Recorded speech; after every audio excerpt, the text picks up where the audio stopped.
여러분 안녕하십니까. 정격시사 정창준입니다. 윤석열 대통령 탄핵 심판 6차 변론에서는 의원이냐 요원이냐에 더해 인원 공방이 벌어졌습니다. 곽종근 전 육군 특수전 사령관은 국회안 인원을 끄집어내라 지시했다고 말했고, 윤 대통령은 인원이라는 말을 쓴 적이 없다고 부인했습니다. 그러면서 윤 대통령은 곽종근 전 사령관과 홍장원 전 국정원 1차장 때문에 탄핵 공작이 시작됐다는 주장을 내놓기도 했습니다. 관련 이슈를 포함한 정치 현안들에 대해 조국혁신당 황운하 원내대표와 말씀 나눠보겠습니다. 금요일엔 정치와이 있는 날이죠. 오늘도 서정욱 변호사, 김준일 시사평론가와 함께 정치 이슈들 속 궁금증 풀어보겠습니다. 사건 전말을 풀어보는 사건와이, 황정호 기자의 뉴스 키워드도 준비되어 있습니다. 정격시사는 유튜브로도 만나보실 수 있습니다. 2월 7일 금요일 정격시사 출발합니다.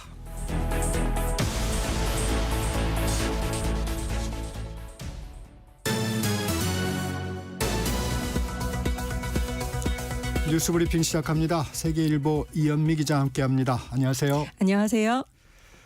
먼저 어제 진행된 헌법재판소의 대통령 탄핵 심판 6차 변론 주요 내용 전해주시죠. 네, 헌재의 6차 변론에선 비상계엄 당시 윤 대통령이 의원들을 끄집어내라고 했다는 곽종근 전 특수전 사령관의 주장을 놓고 윤 대통령과의 진실 공방이 벌어졌습니다. 네. 곽 전 사령관은 비상계엄 선포 당시 국회에 투입됐던 군을 지휘했던 인물인데요. 윤 대통령이 당시 끌어내라는 지시를 내린 대상은 작전 요원이 아니라 국회의원이라고 거듭 밝혔습니다. 네. 그동안 국회와 민주당 김병주 의원의 유튜브 방송에서 말했던 내용을 헌재 증인석에서도 그대로 증언한 겁니다. 그러면서 윤 대통령이 지난 4차 변론에서 국회에서 계엄이 해제된 이후 즉각 철수를 지시했다고 주장한 것을 놓고 윤 대통령이나 김용현 전 국방장관의 철수 지시는 없었고 네. 자신의 판단으로 군을 철수시켰다고 밝혔습니다. 네. 또 당시는 계엄을 선포할 상황이 아니었고 지금도 같은 생각이라고 말했습니다.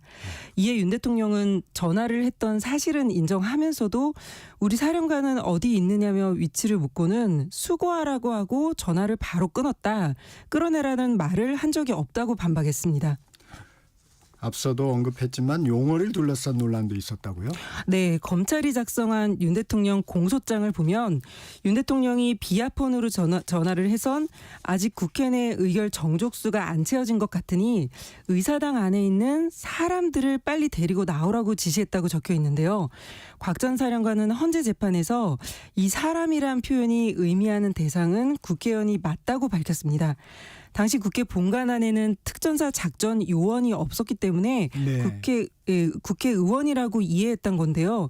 윤 대통령 측이 대통령이 직접 국회의원이라고 표현했느냐고 묻자 저는 그렇게 이해했다고 답했습니다.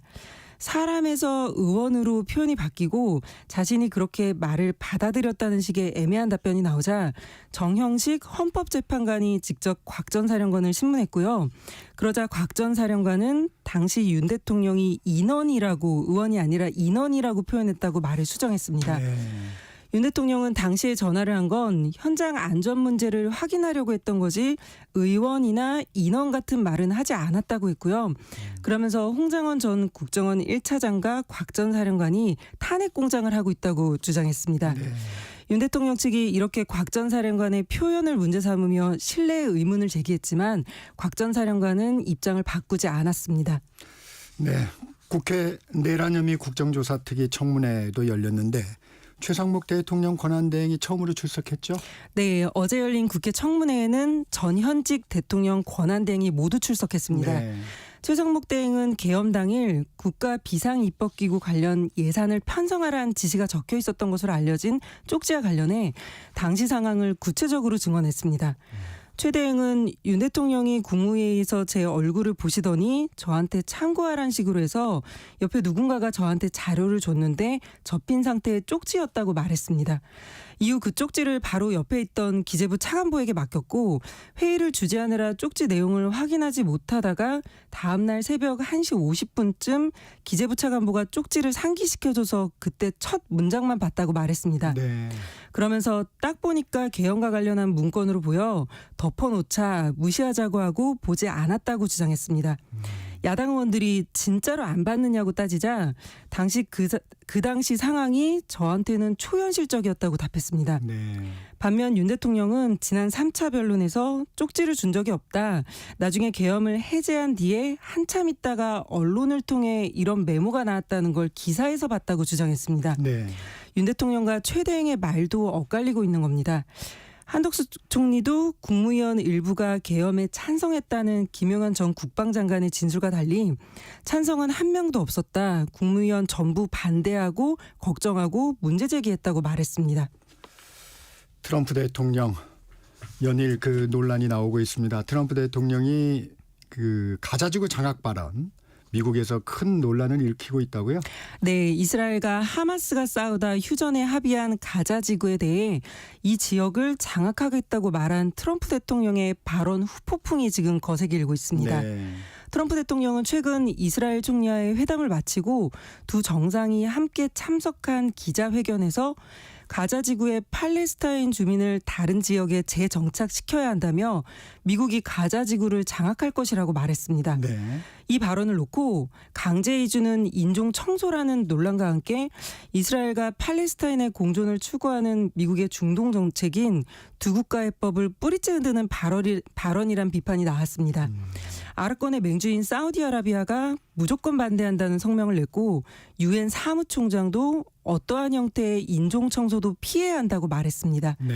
미국 내에서도 엘 그린 미 하원 의원이 트럼프 대통령에 대한 탄핵 소추안을 발의하겠다며 비판했고요. 여당인 공화당에서도 미군을 파견하는 건 말이 안 된다며 반대하는 의견이 나왔습니다. 안팎으로 비판이 커지자 미 백악관은 가자 지구에 미군을 투입하거나 미국인의 세금을 쓰겠다는 게 아니라며 진화에 나섰지만 정작 트럼프 대통령은 모두가 자신의 구상을 좋아한다며 입장을 굽히지 않았습니다. 네. 그러면서 지금은 적절한 시기가 아니지만 나중에 뭔가 할 수 있을 것이라고 말했습니다. 네. 산유국의 꿈을 안고 동해 가스전에 정부가 시출을 했었는데 결과가 아쉽게 나왔네요. 네, 정부가 대왕고래라 불리는 동해 심해 가스전에 실제 석유와 가스가 묻혀 있는지 확인해 본 결과 1차적으로 경제성이 없다는 판단을 내렸습니다. 네. 산업통상자원부는 가스 징후를 발견했지만 경제성을 확보할 수 있는 수준은 아니었다며 더 탐사를 진행할 필요가 없다고 판단해 시추공을 뽑고 현장에서 철수한다고 밝혔습니다. 포항 앞바다에 석유와 가스가 있을 가능성이 처음 언급된 건 지난해 6월이었는데요. 분석을 맡은 미국 기업 액트지오는 매장 가능성이 높은 유망구조 7개를 발견했다고 밝혔습니다. 네. 윤석열 대통령이 지난해 6월 3일 직접 기자회견을 열고 최대 140억 배럴에 달하는 석유와 가스가 매장돼 있을 가능성이 매우 높다고 발표하며 국민적 기대를 키우자 당시 야당에선 기대 성과를 지나치게 부풀리는 것 아니냐는 지적이 나왔었고 분석업체인 액트지오가 사실상 1인 기업이 아니냐는 의혹도 제기됐었습니다. 네. 이런 논란 속에 지난해 말 1차 탐사 시추가 시작됐는데 만족스러운 결과는 나오지 않았습니다. 정부는 애초에 시추 효과가 과장된 것 아니었냐는 지적에 생각지도 못했던 정무적 개입이 있었다고 사과하면서 다만 원래 성공 가능성으로 제시한 20%는 도전해 볼 만한 수준이고 세계 최대 유전으로 평가되는 가이아나 유전은 13번째 만에 성공했다고 밝혔습니다. 전체 사업 성공 가능성을 예단하기에는 아직 이르다는 건데요. 최종 분석 결과는 8월쯤 나올 예정입니다. 네. 회사가 직원에게 정기적으로 지급한 명절 상여금과 휴가비 앞으로는 통상임금에 포함된다고요? 네, 통상임금은 기본급과 정기적으로 지급되는 각종 수당을 포함한 금액을 말하는데요. 고용노동부는 이와 관련한 새 지침을 어제 발표했습니다. 네. 통상임금은 연장근로수당과 휴일수당, 연차 유급수당을 정하는 기준이 되고 나중에 받을 퇴직금 규모에도 영향을 미칩니다. 그렇죠. 네, 기업이 때마다 주는 명절 떡값과 휴가비는 지금까지 통상임금에 포함되지 않았는데요. 네. 앞으로는 새 지침에 따라 이런 항목이 통상임금에 포함되고 지급을 당시 재직해야 한다는 재직 조건이나 근무 일수를 충족해야 한다는 조건이 붙은 정기 상여금도 통상임금에 해당됩니다. 이렇게 통상임금이 오르면 야근이나 휴일 근무 때 받는 수당이 늘어나 월급이 오르게 되고 퇴직금도 많아지게 됩니다. 이러한 변화는 지난해 12월 정기 상여금을 통상임금으로 봐야 한다는 대법원 판결이 나오면서 이뤄졌고요. 네. 다만 근무 실적을 평가해 지급 여부나 금액이 결정되는 성과급은, 즉 근무 실적을 기반으로 주는 성과급은 통상임금으로 인정되지 않고 경영성과 분배금이나 격려금, 각종 인센티브와 같이 기업 실적에 따라 일시적으로 지급하는 상여금도 통상임금에 포함되지 않는다고 합니다. 네. 새 지침은 대법원 판결일인 지난해 12월 29일 이후 산정된 통상임금에 즉시 적용되는데요. 한국경영자총협회는 이로 인한 추가 인건비가 연간 6조 7천억 원이 넘을 것으로 추산했습니다. 그렇군요. 오늘 여기까지 듣겠습니다. 지금까지 세계일보 이현미 기자였습니다. 고맙습니다. 감사합니다. 전격시사 듣고 계신 지금 시각 7시 30분입니다. 전격시사 날씨 정보입니다. 출근길 곳곳에는 강한 눈이 쏟아지겠습니다. 현재 서울 경기와 강원 영서 남부, 충청과 전라도, 경상 내륙과 제주도에 대설주의보가 발효 중이고 일부 지역에는 시간당 1에서 5cm의 강한 눈이 내리고 있어 주의하셔야겠습니다. 이 눈은 수도권과 강원 영서는 오전 중에 그치겠지만 경상도는 오후까지, 충청도는 내일까지, 전라도와 제주도는 모레까지 이어질 전망입니다. 찬바람이 점차 더 강해지고 있습니다. 현재 서울의 기온이 영하 7.1도인데 낮 기온도 영하 7도로 지금과 비슷하겠고요. 대전 영하 4도, 강릉 영하 3도, 광주 영하 2도, 대구 영하 1도 등의 낮 기온을 보이며 어제보다 2도에서 8도가량 낮아 종일 많이 춥겠습니다. 강추위는 다음 주 초까지 이어질 전망입니다. 현재 서울의 기온은 영하 7.1도입니다. 날씨 정보 송소진입니다. 이어서 이 시각 교통 상황을 KBS 교통정보센터 공인혜 씨가 전해드립니다. 네, 이 시각 교통정보입니다. 오늘은 가급적 대중교통을 이용하시는 것이 더 낫겠는데요. 대설주의보가 발령된 지역에 빠르게 눈이 쌓이면서 출근길 눈길 사고 잇따르고 있습니다. 먼저 서울시내 공항 쪽 올림픽대로 암사대교부터 노량진 수자시장 쪽으로 벌써부터 긴 구간 지체 서행하는데요. 이 사이 경부고속도로 서울 쪽 한남대교 연결로 램프 구간 2차로가 고장난 차로 막혀 있고요. 이후 월드컵대교에서 방화대교 쪽으로는 사고 정체 강하게 남아 있습니다. 또 많은 눈이 집중됐던 평택 제천고속도로를 따라서는 양방향으로 모두 6건의 사고 처리 중인데요. 먼저 평택 쪽 금광 1터널 부근 1차로와 송탄 1, 2, 3차로 모두 화물차 사고로 막혀 있는데 조금 더 올라간 송탄 부근 3차로에서도 사고가 나 일대 크게 혼잡합니다. 이후 평택 요금소 하이패스 1차로와 청북 2, 3차로도 사고를 처리 중이고요. 평택 쪽 평택 분기점 1, 2차로에선 2시간째 화물차 사고 처리하면서 뒤로 2km 구간 정체 굳어졌습니다. 서해안선 서울 쪽 서평택 진출로 1차로와 목포 방향 서평택 분기점 부근 1, 2, 3차로의 화물차 사고 처리 여파도 극심합니다. KBS 교통정보센터였습니다.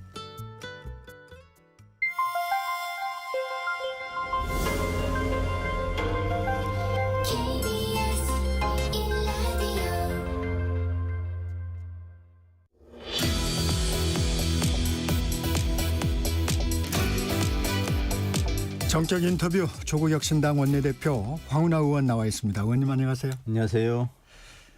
네, 먼저 관심을 모았던 황운하 의원의 재판 소식부터 알아보겠습니다. 문재인 청와대의 울산시장 선거 개입 의혹 사건. 당시 울산지방경찰청장이던 황 의원은 하명 수사 혐의를 받았었죠. 2심에서 무죄를 선고받았습니다. 한 5년 정도 걸렸죠? 네, 5년 걸렸습니다. 어떤 생각이 드셨습니까? 지난 5년 세월을 돌이켜보면 참 잔인한 그런 세월이었고 인고의 세월이었고 그랬는데 어쨌든 2심 항소심에서 재판부가 현명한 결정을 해 주셔서 뭐 큰 시름을 덜게 되었죠. 사실 그동안 발에 무거운 족쇄를 달고 다니는 것처럼 네. 늘 굉장히 좀 마음이 무겁고 또 거의 정상적인 일상적인 그 활동이 잘 안 되는구나 생각할 정도로 아하. 심적 부담이 컸었죠. 네. 누명을 쓰고 것만 해도 억울한데 누명을 쓰고 재판받는 것만 해도 억울한데 이것이 법원에서 현명한 판단을 안 해주면 이게 또 1심에서처럼 이제 유죄 판단이 나오면 그러면은 이 억울함을 어떻게 풀어야 하나라는 그런 생각이 머릿속을 떠나지 않기 때문에 굉장히 심적 부담이 컸었죠. 그래서 우선은 재판부의 좀 현명한 결정, 정의로운 판결에 감사드리고 또 저의 무죄를 믿고 응원해 주신 많은 뭐 지역의 유권자분들이나 네. 저의 동지들이나 이런 분들이 저의 1심의 유죄 판결에도 불구하고 이 사건은 애초에 실체가 없는 사건이고 검찰이 보복 기소를 한 것이고 정치 기소를 한 것이고 검찰권의 전형적인 남용 사건이고 하기 때문에 무죄 판결을 받는 것이 되는 것이 너무 당연하다라고 응원해 준 분들에게 감사드립니다. 근데 네. 이 5년이 걸린 거에 대해서 일각에서 1심 때 1심이 4년 걸렸고 이제 2심이 1년 정도 걸린 거거든요. 네. 그런데 일각에서 특히 국민의힘 쪽에서는 1심 4년 걸린 것이 이 재판부가 그렇죠. 신속한 재판을 안 하고 지연시킨 거 아니냐라는 네. 그런 비판도 있었습니다만은 네. 재판부는 일주일에 한 번씩 재판을 진행하면서 최대한 빨리 재판을 진행하려고 했었고 그리고 어쨌든 재판부가 할 수 있는 가장 빠른 방법으로 재판을 진행한 것인데 검찰이 어마어마하게 많은 숫자의 증인을 신청한 겁니다.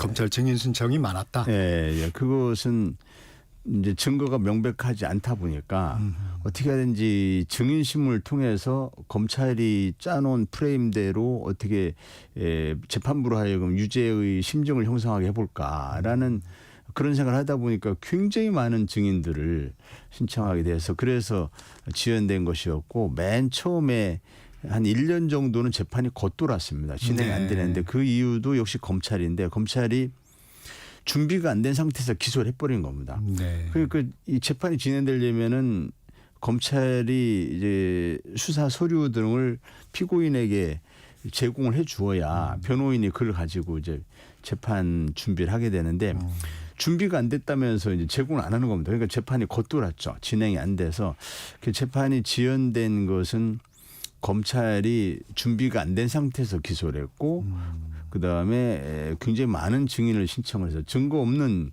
사건을 유죄를 만들려다 보니까 굉장히 많은 증인을 신청해서 재판이 지연된 것이었죠. 굉장히 저로서는 빨리 진행이 돼서 빨리 이러한 누명을 벗고 싶었지만 5년의 긴 세월이 걸려서 그래서 검찰에 대해서 반드시 책임을 물어야 된다 생각하고 있습니다. 네, 재판이 오래 걸린 부분도 해명을 좀 해주셨습니다. 검찰에서는 예상대로 상고를 예고했어요. 아마 항소심에서도 서로 공방이 있었을 텐데 검찰의 상황을 보면 체증 법칙을 위반하고 심리도 미진했고 대법원 판례에 저촉된다. 이렇게 상고 이유를 얘기하고 있는데 어떻게 보세요?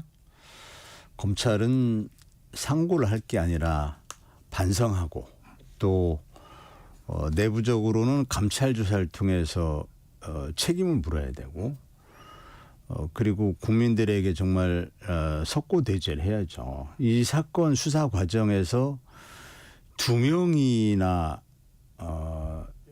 극단적인 선택을 하는 일이 있었습니다. 네. 이게 잘 안 알려져 있는데 네.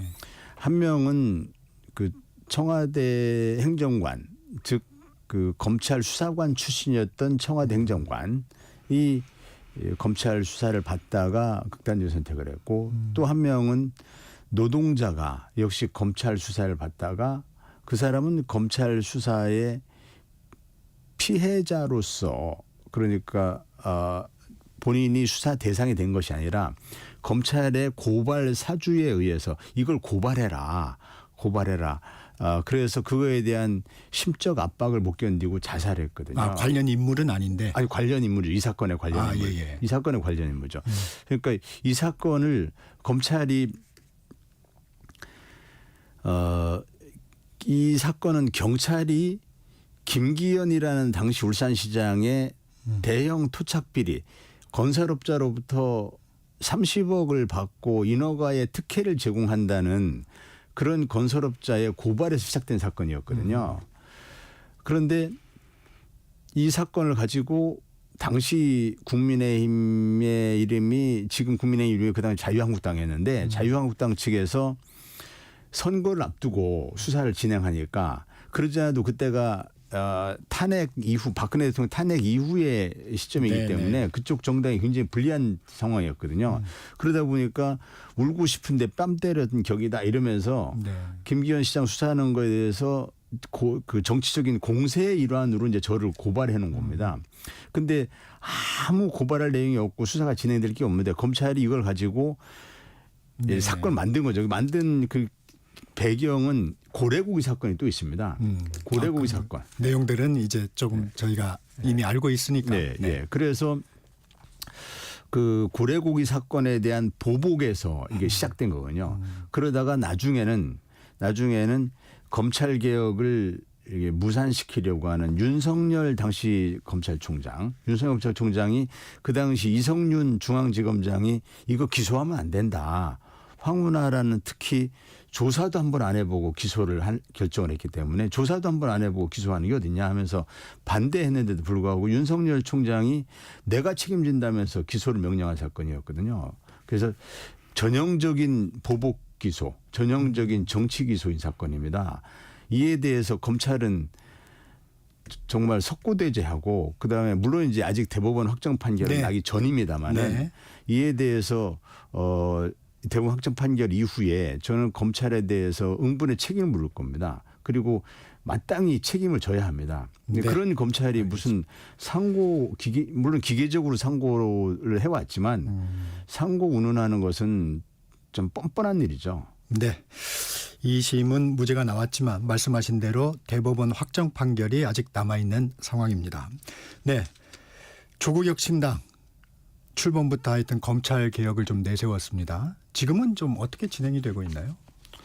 네, 검찰 개혁은 조국 혁신당이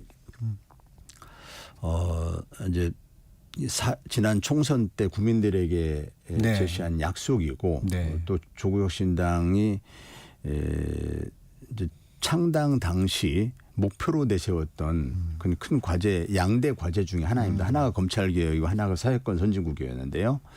그래서 검찰 개혁을 국회 개원 22대 국회 개원 이후부터 본격적으로 입법을 준비를 해서 그래서 검찰 개혁 4법 네. 내용은 검찰의 수사권을 완전히 폐지하고 네. 검찰을 공소청으로 전환하고 검찰이 맡고 있던 중대 부패비리 사건은 중대본수사청을 통해서 중대본수사청을 새로 만들어서 네. 그래서 중대본수사청을 신사를 하고 검찰은 공소청으로 전환하고 그런 내용을 골자로 하는 이른바 수사기소 분리하는 그런 법안을 준비해서 지금 그 발의를 해놓은 상태입니다만 네.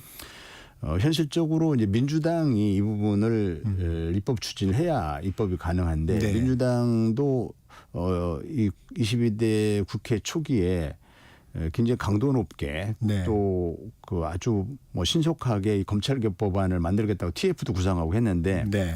민주당이 무슨 이유에서인지 당론으로 채택될 것이라고 알려져 있었는데 당론 채택을 보류하고 현재는 답보 상태에 있습니다.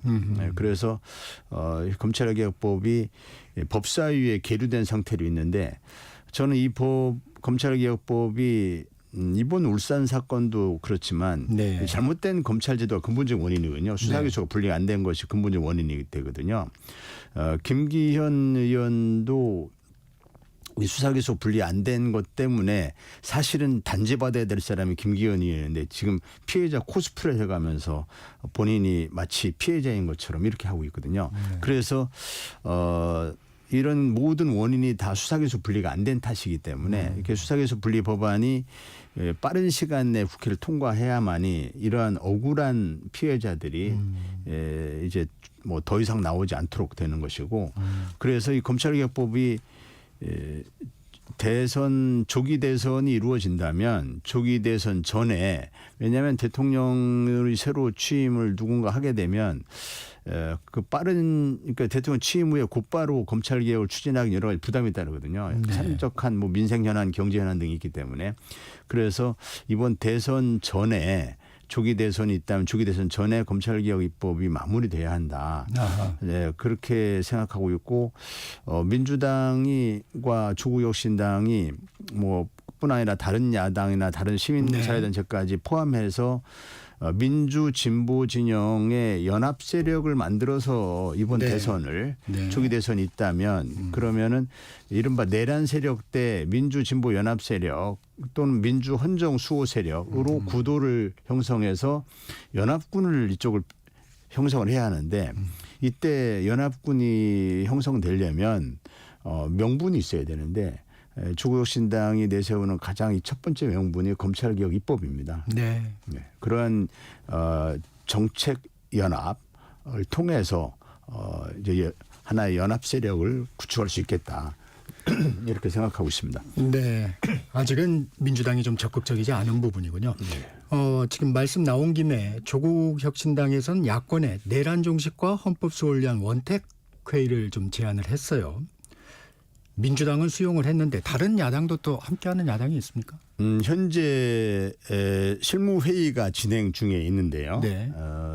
그래서 어느 야당이 추가적으로 참여할지 여부는 조금 더 지켜봐야 됩니다. 아, 네. 현재는 조국혁신당의 제안을 민주당이 수용을 해서 조국혁신당과 민주당이 좀 적극적으로 좀 실무 회의가 진행되고 있는 상황입니다. 네. 여기에 이제 다른 야당들 뭐 특히 개혁신당이 들어오느냐 안 들어오냐 이런 부분도 좀 관심의 대상이 되고요. 네. 그다음에 뭐 진보당, 사회민주당, 기본소득당 등 여러 야당 등이 있거든요.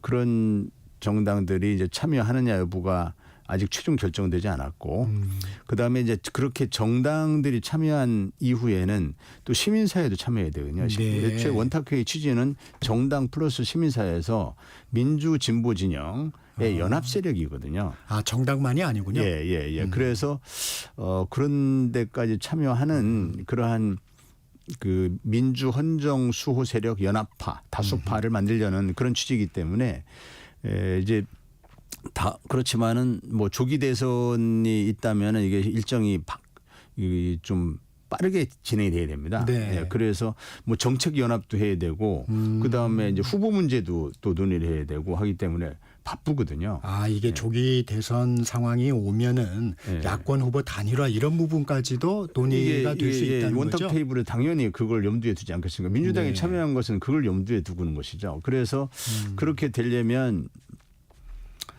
시민사회도 좀 들어오고 이래야 되는데 그렇지만은 일단은 정당끼리 출발을 하고 그다음에 시민사회가 추가로 합류하는 그런 방식으로 진행될 듯하고 다음 주 중에 일단 참여하는 정당이 어떤 정당일지 네네. 확정은 안 됐지만 대부분의 정당이 참여하지 않을까 이렇게 지금 예상하고 있고요. 네. 그러면 다음 주 중에 일단 원탁회의 출범을 할 예정에 있습니다. 그렇군요. 네, 정치 현안도 좀 여쭤보겠습니다. 윤석열 대통령 탄핵 심판 어제 6차 변론이 있었는데 윤 대통령은 홍장원 전 국정원 1차장, 곽종근 전 특수전 사령관이 탄핵 공락의 시작이다. 이렇게 얘기를 했습니다. 어떻게 들으셨어요? 윤 대통령이 지난 체포영장 또 구속영장 그런 과정에서도 본인의 법기술을 총동원해서 그걸 막아보려고 했는데 결국은 뭐 구속이 되지 않습니까? 그 지금 현재의 탄핵 심판 과정을 지켜보면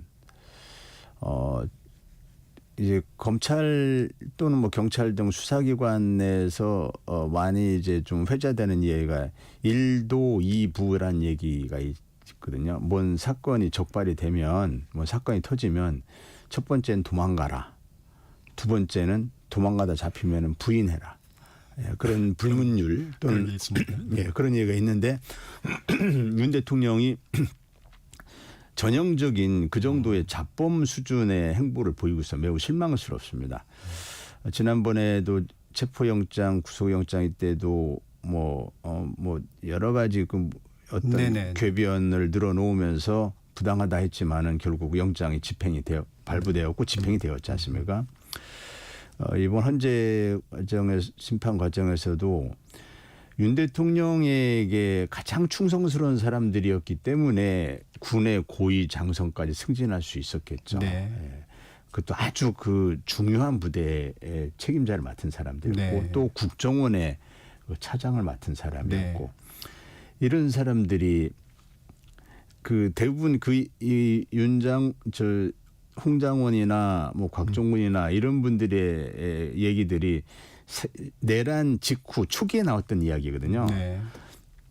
상식적으로 법지식이 없는 분들이 하더라도 사건 초기에 나왔던 진술이 신빙성이 높습니까? 한참 지난 뒤에 이것저것 생각해보고 이것저것 영향을 받은 뒤에 나온 진술이 영향이 있습니까? 그래서 이건 처음에 나온 진술이 신빙성이 높은 거거든요. 맨 처음에 이것저것 생각 없이 그 물어볼 때 그때 그런 일이 있었어요 라고 대답하는 것이 이게 뭐 법원에서도 그것으로 가장 증거가치가 높다고 보거든요.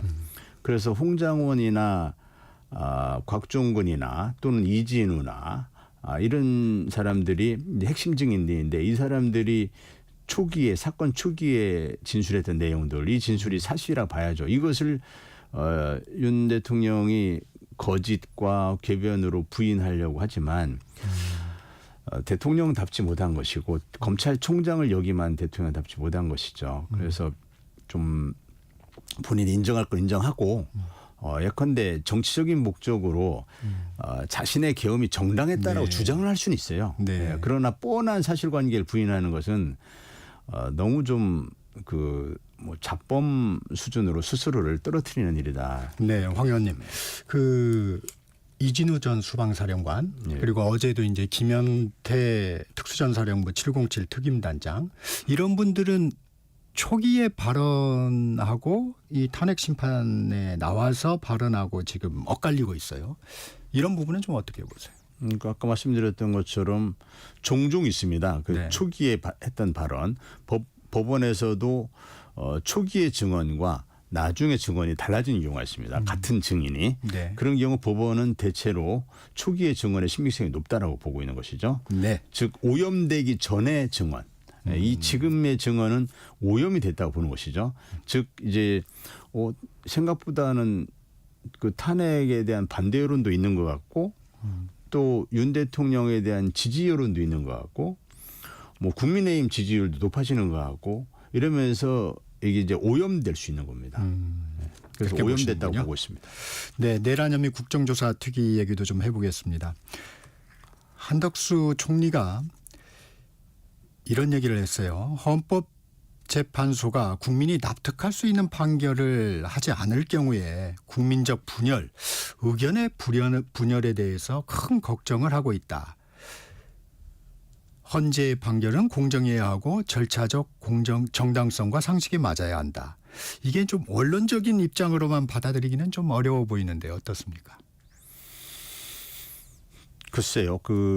한 총리께서 이제 무슨 취지로 그런 말씀을 하셨는지 모르겠지만 뭐 너무 맞는 말씀이죠. 네. 예, 헌재 대통령 탄핵이라고 하는 이런 중대 사안에 있어서 현재도 국민 여론이 양분돼 있지 않습니까? 이런 상황에서 헌재가 그 어떤 납득할 만한 그 판결하지 못한다면 네. 정말 우리 이 나라 전체가 두동강이 나는 거 아니냐는 심각한 위기의식을 다들 가지고 있을 겁니다. 예를 들어서 내란죄로 지금 구속 기소가 되어서 이달 20일부터는 본격적인 형사재판이 시작됩니다. 아마 구속 기소돼서 1심에서 중형이 선고되는 것이 불가피하지 않나 보는 것이 법조인들의 대체적인 분석입니다.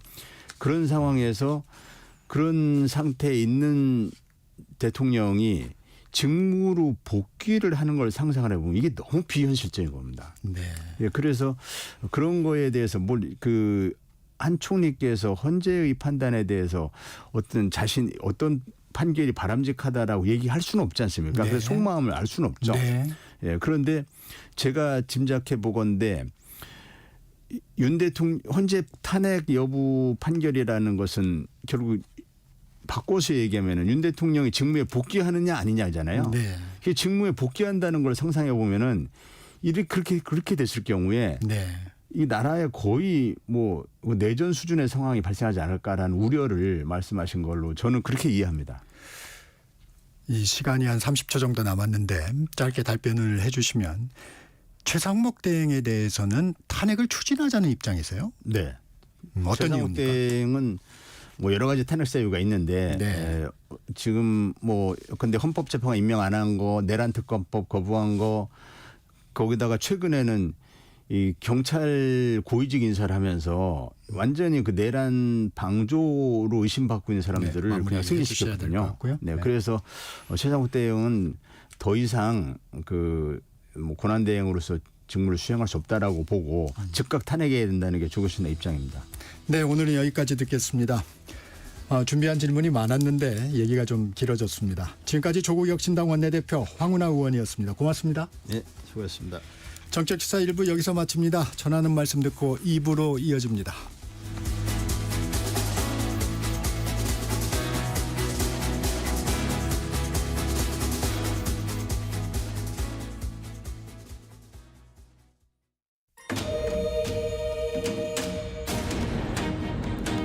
광복 80년 KBS 라디오 캠페인 밸류업 대한민국.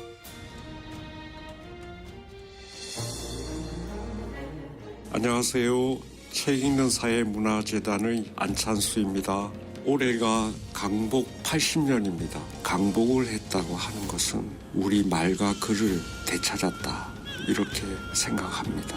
우리나라가 민주주의 국가인데 이 민주주의는 국민 한 사람 한 사람이 자신의 생각을 가져가는, 그럼으로써 주권자가 되고 자신의 능력을 펼치는 세상, 그런 세상이 강복 100년을 앞두고 있는 현 시점에 매우 중요하다 생각이 들고요. 지금 AI라고 해서 인공지능 시대가 열리는데 그 인공지능이 질문하지는 않습니다. 질문하는 것은 우리 사람들입니다. 어떤 질문을 할 것인가. 결국에는 이 책이라고 하는 것으로 상징되는 오랜 역사가 온축되어 있는 지식과 지혜, 정보, 이런 것들을 바탕해가지고 뭔가 새로운 게 나오는 거거든요. 그래서 우리가 세계 문명, 세계 문화를 이끌 만큼 지도력을 갖기 위해서는 책을 접하면서 새로운 생각과 만남, 창조해내는 그 힘을 가져야만 김구 선생이 그렇게 말씀하셨던 바로 그 문화국가라고 하는 것이 그런 나라가 아닐까 생각하면서 활동하고 있습니다. KBS 라디오 캠페인 밸류업 대한민국이었습니다.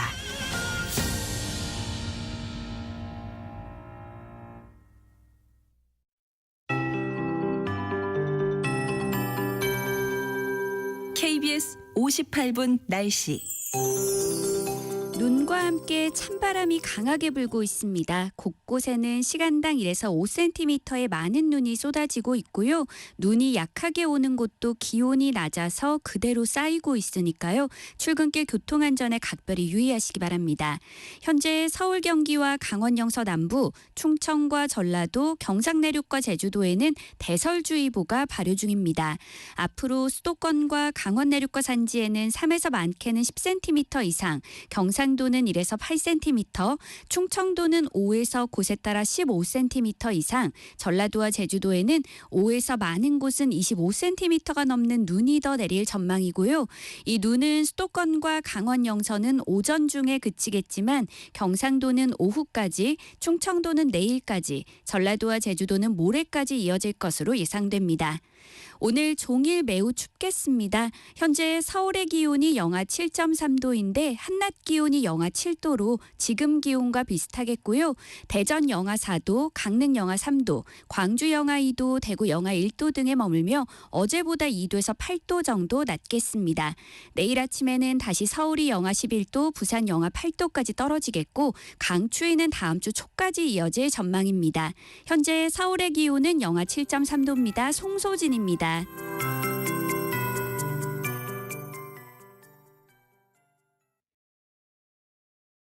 정성을 다하는 국민의 방송 KBS가 8시를 알려드립니다. AM 711kHz, FM 97.3MHz, KBS 1라디오입니다. HLKA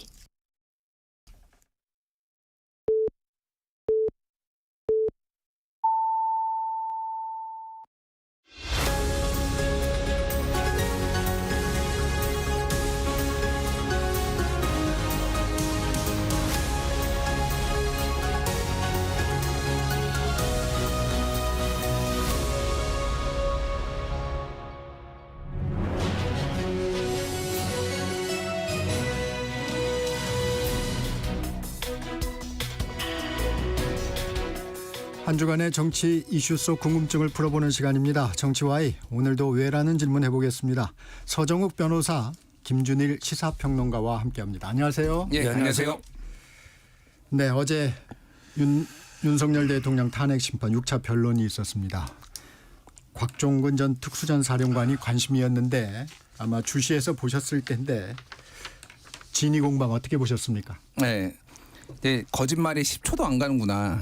옛날에는 뭐 1시간 뭐 하루는 갔는데 10초도 안 가는구나 이 생각을 했는데 뭐 뒤에 좀 얘기를 하겠지만 본인이 인원이란 말을 쓴 적이 없다. 네. 평소에 쓰지 않는다라고 얘기했고 한 몇 초 뒤에 인원이 어쩌고 계속 썼거든요. 그러니까 참 손바닥으로 하늘에 가려고 한다 이 생각이 많이 들었습니다. 네, 서정욱 변호사. 뭐 저는 광란의 칼춤이 끝나면서 진실이 하나하나 드러나고 있다. 네. 이미 홍장원의 진술은 이제 오염되기 거의 탄핵이 다 됐고요. 이제 어제 곽종근도 오전에 그 김현태 특임단장 네. 이분들이 그 끌어내라는 지시 전에 받은 적이 없다는 거예요. 네. 군인은요 명령을 이렇게 받으면 3번 이게 대통령께 보고를 하고요. 그다음에 부하 직원한테 전달합니다. 씹어버리는 게 없어요. 어제 변호사 말처럼 진짜 이게 끌어내라는 지시 받았으면 대통령이 상황이 이렇으니까 된다 안 된다 이렇게 3번 보고를 해야 되는데 그게 없잖아요. 저는 그런 지시가 없었고 있었으면 이게 또 밑에 707 특임단장한테도 대통령의 지시다 이랬겠죠. 아직 우리나라 군대가 그래 당나라 군대는 아니에요. 대통령의 지시를 그렇게 씹어버리는 저는 이게 일관성이 전혀 없기 때문에 완전히 이제부터 진실이 하나하나 드러나고 있습니다. 자, 요거 보죠. 지금 이제 서정욱 변호사님도 얘기를 해주셨으니까 5차, 6차 변론을 보면 홍장원 전 국정원 1차장, 곽종근 전 특수전 사령관은 일단 진술의 일관성이 좀 있어 보입니다. 하지만 그 이진우 전 수방사령관 그리고 서정욱 변호사님이 말씀하셨던 김현태 특수전 사령부 707 특임단장 이분들은 진술이 바뀌었어요. 공소장 내용하고도 좀 달라졌고 이런 상황은 좀 어떻게 보십니까? 김준일 평론가. 일단 이진우 수방사령관 같은 경우에는 본인이 이제 군사법정에서 무죄를 주장을 시작했거든요. 네. 예, 그게 적법한 지시였고 그리고 아니 대통령이 검찰총장 출신이고 네. 우리나라에서 법 제일 잘하는 사람인데 내가 이거 어떻게 불법이라고 생각했겠냐 이런 식으로 했기 때문에 그래서 중요한 사안에 대해서는 아예 진술 거부를 했어요. 그러니까 정확하게는 말이 바뀌었다도 맞는 큰 틀에서는 맞지만은 그게 그러니까 여기에 공소장은 내가 발언한 게 아니다 이런 취지의 얘기도 했기 때문에. 예. 그러니까 뭐 이제 그거는 이제 또 법정에서 여기에서 헌재에서 잘못 말하는 게 불리하게 본인 법정에서 사용될 수가 있기 때문에 4명이 4인 1조가 돼서 끌어내라 이거를 원래 이진우가 처음에 네. 얘기를 했었는데 그거에 대해서는 뭐라고 했냐면 뭐 이게 지금 재판 중이기 때문에 형사 재판 중이기 때문에 진술이 제한된다. 뭐 진술 거부하겠다 뭐 이런 거거든요. 특임단장도 마찬가지예요. 그러니까 이게 지금 장성들은 기소가 됐잖아요. 네. 지금 그래 5명이 지금 군사법정에서 받고 있는데 영관급 이제 대령 뭐 이제 대령이거든요. 김현태 707 특임단장은 지금 근데 가장 유력하게 기소될 가능성이 있는 사람이에요. 그러니까 왜냐하면 어쨌든 국회 현장에 가서 이 현장에 투입이 됐죠. 예, 그리고 유리창 깨고 뭐 그러니까 이게 이제 국헌문란의 목적이 그러니까 본인이 이거는 이제 제 추론입니다만은 국헌문란의 목적이 있었다라는 그거를 명확하게 인지를 하고 그거를 지시를 했다라고 하면은 안 되니까 수동적으로 명령만 수행을 했다. 그러니까 국회의사당 및 의원회관을 봉쇄해 건물을 확보하라고 했다. 이게 지금 그거거든요. 그리고 케이블 타이를 가져간 것도 처음에는 이거를 사람들을 묶으라고 가져갔다라고 얘기를 했는데 이거를 문을 잠그는 걸로 얘기를 했으니까 이게 본인이 그러니까 기소가 안 되기 위해서 한 거 아니냐 이렇게 추론이 되는데 다만 뭐라고 이제 그때 헌재에서 나왔냐면은 검찰 공소장에서 헌법재판관이 물어봐서 검찰 공소장에서는 이렇게 얘기했던데 반대대로 얘기했는데 이거는 본인이 다 확인하고 얘기한 거냐. 그러니까 본인이 제가 정확하게 기억 안 나지만 그때 그렇게 얘기했다라면 그게 다 맞습니다라고 얘기했기 때문에 그건 사실상 인정한 거다. 뭐 이렇게 보는 게 맞을 것 같아요. 서정욱 변호사님. 아마 이진우 앞서 그 조국혁신당 그 황운하 의원이 얘기하기에는 진술이 만약에 처음 진술이 있고 나중에 바뀐 진술이 있으면 처음 진술에 더 신뢰가 가는 거 아니냐 이런 얘기도 좀 했어요. 서정욱 변호사님 어떻습니까? 그거는 이제 케이스마다 네네. 이거 왜 말이 바뀌는지 케이스마다 뭐 일괄적으로 말할 수는 없고요. 네. 이진우 수방사령관은 이제 그 국회에서 어제 오히려 대통령의 명을 안 따르면 그게 쿠데타 아니냐. 군인이 적법성을 심사할 수가 없잖아요. 이런 데 정을 했고 뭐 총을 쏘서라도 들어가라 이 터무니없는 이야기고 총이 없잖아요. 4인 1조 마찬가지로 인원이 누가 4인 1조예요. 군인이 4배 많아요. 아니면 이게 민간인이 국회적인 4배 많아요. 그러게 말이 안 되는 이야기잖아요. 대통령도 TV로 다 생중계, KBS도 생중계했을걸요. 누가 숫자 많은지. 오히려 이게 다친 군인이 18명, 민간인 1명도 없어요. 오히려 군인이 밀리고 있었다고. 지금 어제 김현태 이분도 15명 들어왔어요. 근데 본회의장 근처는 갈 생각도 없었고 15명 국회 문을 잠그니까 확보하기 위해서 가는 거죠. 따라서 이게 뭐 저는 내란이다. 국회 장악이다. 이거는 게 터무니없고요. 하나 특히 중요한 게 홍장원 있잖아요. 네. 홍장원 이분이 전 국정원 1차장 전화를 한 게요. 여인영 방첩사령관하고 이게 전화한 게 10시 40분이래요. 네. 근데 전화해가지고 뭐라고 진술했냐 이랬어요. 선배님 이걸 도와주세요. 저희 체포조가 나가 있는데 소재 파악이 안 돼요. 명단 불러드릴게요. 이렇게 진술했단 말이에요. 네. 체포조가 나가 있는데 방첩사에 소재 파악이 안 된다고 이러면서 그 도와달라고 통화한 게 10시 40분이에요. 네. 그런데 방첩사가 첫 출발한 게요. 오전 0시 25분입니다. 1시에 나간 거예요. 그럼 이게 전화는 10시 40분이에요. 체포조가 12시간 뒤에 출발하는데 저희 체포조가 나가 있는데 연락이 안 된다? 이 코미디도 이런 코미디 방첩사 체포조가 연락이 안 된다. 그게 10시 40분에. 이것만 해도 이게 어제 여인영 변호사 측에서 밝혔거든요. 이것만 해도 이게 홍장원 이분이 얼마나 사후에 맞춰 소설 썼는가. 빨리 그 명단도요. 메모 있죠. 이 원본 내놔야 됩니다. 그 보좌관이 누군지도 안 밝히면서 위에 다 고치 써가지고 그게 오염된 메모예요. 저는 제2 태블릿 PC로 봐요. 빨리 이게 그 원본 내놔서 그렇게 정확하게 규명을 해봐야 돼요. 아니 잠깐만요. 잠깐만. 아니 뭐 여러 가지 주장을 하실 수 있는데 네. 갑자기 제2의 태블릿 PC라고 하니까 그러면 변희재 씨처럼 태블릿 PC가 지금 조작됐다라고 지금 주장을 하시는 건지 제가 좀 굉장히 궁금하네요. 그러니까 뭐 메모 조작. 예. 아니 그러니까 태블릿 PC도 조작된 거예요. 그러면은 박근혜 대통령. 아니 그러니까 이거 뭐 아무 말이나 좀 하시면 안 되는 것 같고 제가 보기에는 예. 그러니까 중요한 거는 그런 거예요. 이게 지금 전략이 뭐냐면요. 이제 사소한 용어 변화. 뭐 이런 것들을 가지고 물고 늘어지는 게 지금 전략이 어제 그래서 이게 기사를 한국일보 좀 중도 성향으로 좀 이제 분류가 되잖아 이렇게 썼어요. 네.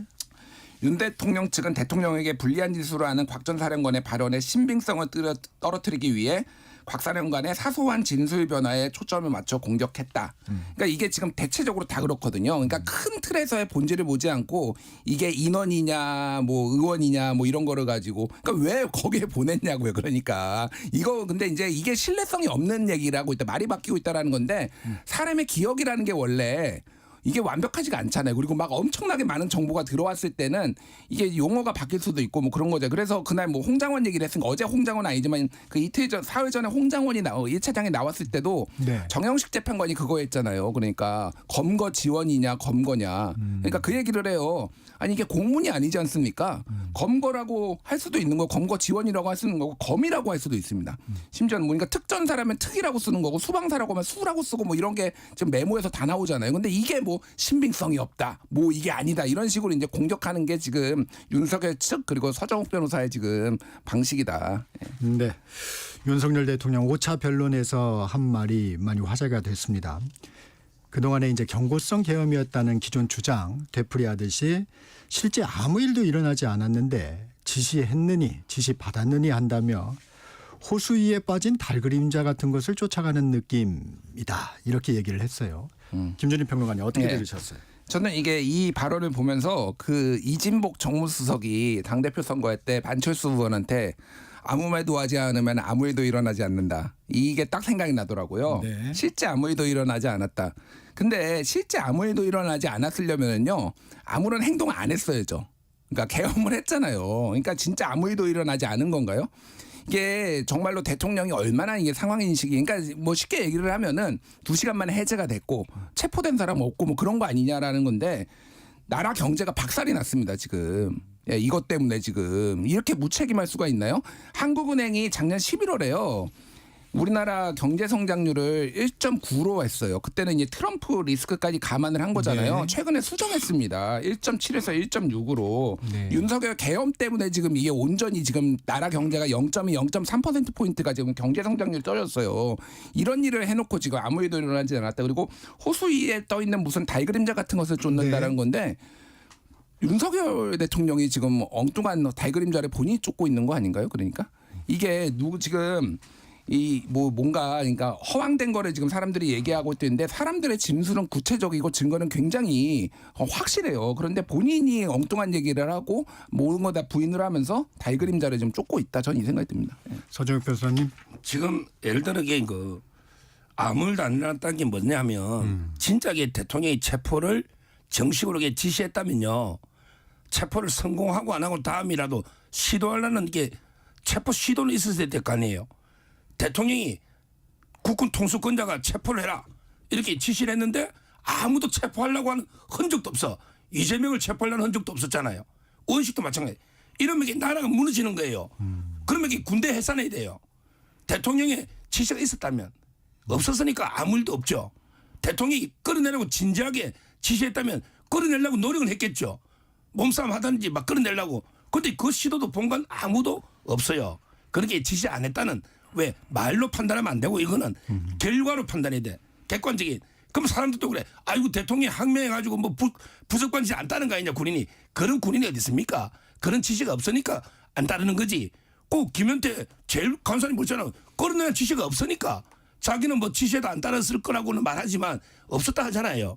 그걸 대통령이 이야기하는 거예요. 그런 지시가 없으니 아무 일도 없는 거예요. 실제 있었다면 하다못해 시도를 있어야지. 지시가 있었는데 아무 일도 없었으면요. 저는 우리 군대 해산이 맞아요. 이 군대가는 전쟁 못합니다. 네. 내란혐의 국조특위 얘기로 좀 넘어가 보겠습니다. 윤 대통령과 김용현 전 국방부 장관의 구치소 청문회까지 시도했지만 모두 불발됐습니다. 야당에서는 국정조사 기간 연장해야 되는 거 아니냐 하고 검토하고 있고 여당은 반대 입장이고요. 국정조사 연장 필요하다고 보십니까? 김준일 평론가님. 뭐 이거 국회에서 판단한 문제라고 생각을 하는데 네. 충분치 못하면은 연장을 해야 되겠죠. 저는 뭐 그렇게 생각을 합니다. 이거는 제가 좀 판단하기에 조금 미흡한 부분이 있어요. 그러니까 정보가 좀 제한적이라서 국회에서 어떻게 판단하는지. 근데 이게 충분히 이게 왜 저는 이게 필요하다라고 보냐면요. 이게 그러니까 지금 헌재에서 탄핵 심판이 있고 네. 그리고 법정에서는 11명에 대해서 5명은 군사법정에서 그리고 6명은 이제 서울중앙지법에서 재판이 있고 그리고 이 지금 국조특위가 있잖아요. 국회에서. 그러니까 이게 진술이 조금씩 바뀌고 있어요, 사람들이. 네. 그러니까 이게 그래서 사실관계 확인을 오히려 하기 위해서 왜 진술이 바뀌었는지 여부 뭐 이런 그리고 누가 거짓말을 하는지를 좀 밝혀내기 위해서라도 국조특위는 조금 더 계속 진행돼야 되지 않느냐. 이게 그러니까 별 쟁점이 없으면 사실은 더할 필요는 없다라고 보는데 지금 뭐 계속 얘기가 문제가 나오고 있잖아요, 지금. 뭐 여기에서는 국회에서는 이 얘기하거나 뭐 국회에서는 거부했다가 뭐 검찰에서는 또 다른 얘기, 법정에서 다른 얘기하고 뭐 검찰 그러니까 이진우 수방사령관 그때 진술 거부하거나 말이 바뀌었다라고 얘기하니까 우연찮게도 다음 날 검찰에서 공소장 나오고 거기서 수행 군인이 이진우 사령관이 윤석열 대통령으로부터 4차례 전화 받은 거 이런 게 자세히 나왔잖아요. 네. 그러니까 이런 것들이 맞춰보기 위해서라도 국조특위가 조금 더 저는 돼야 되지 않나 그 생각이 듭니다. 그러면 이번 국조특위도 성과가 있었다고 보시는 건가요? 전 성과가 있었다고 봐야죠. 네. 왜 예를 들면은 곽종근 특전사령관이 어제 나오기 전에 이틀 전에는 그러니까 화요일에 네. 이제 국조특위에 나왔었잖아요. 그러니까 이게 왜 중요하냐면은 누가 일관되게 얘기를 하느냐, 누가 거짓말을 하느냐, 누가 말이 바뀌었냐 이거를 저는 볼 필요가 있다라고 보는데 지금 말이 안 바뀌었던 사람이 홍장원, 곽종근 이 두 사람이에요. 처음부터 네. 일관되게 얘기를 하고 있잖아요. 네. 그러니까 그 두 사람을 이제 공격하는 거예요. 여기 이제 이게 탄핵 그 조작이 시작됐다는 여세 윤석열 대통령이 이제 그런 얘기를 했는데 그런 것들을 이제 시청자들 국민들이 판단하기 위해서라도 저는 이게 진행돼야 된다고 봅니다. 선영욱 변호사님. 지금 다 재판을 받고 있어요. 이 국조특위 효용성이 있을까요? 아유, 제일 이렇게 쓸데없는 절차가 이겁니다. 뭘 연장을 해요? 이 보세요. 지금 이게 무속인 여성을 불렀더라고. 노상훈 안 부르고. 아, 비단아 씨라고 예. 알려진 분이죠. 아니 노상훈 정보사령관 안 부르고 정의를 기각해. 그런데 무속인을 불러요. 코미디도 이런 코미디가 어디 있습니까? 국회. 노상훈 씨를 불러야 됩니까? 무당을 불러야 됩니까? 그다음에 구치소 안 되는 거 알면서도 뻔히 가서 쇼하고 있는데 뭐 저는 아무런 게 그리고 이게 국회에서요 제복 입은 군인들 함부로 불러서 무한 주고 큰 소리 치고 이러면 안 됩니다. 의원들끼리 뭐 야 어쩌고 저쩌고 막 싸우고 뭐 이렇게 어제 그거 봤잖아요. 우리 강선영 의원하고 용해원 싸우는 것도 네. 얼마나 국민들 보기 부끄럽습니다. 저는 국회가 이런 게 청문회나 뭐 특위 이런 거 좀 안 했으면 좋겠고요. 네. 그다음에 일관된 게 아니고 두 명이요. 민주당하고 보세요. 곽종근은 박범계 부성찬 의원이 국방이 끝나고 12월 10일 찾아와서 공익신고자 해주겠다고 이게 써라.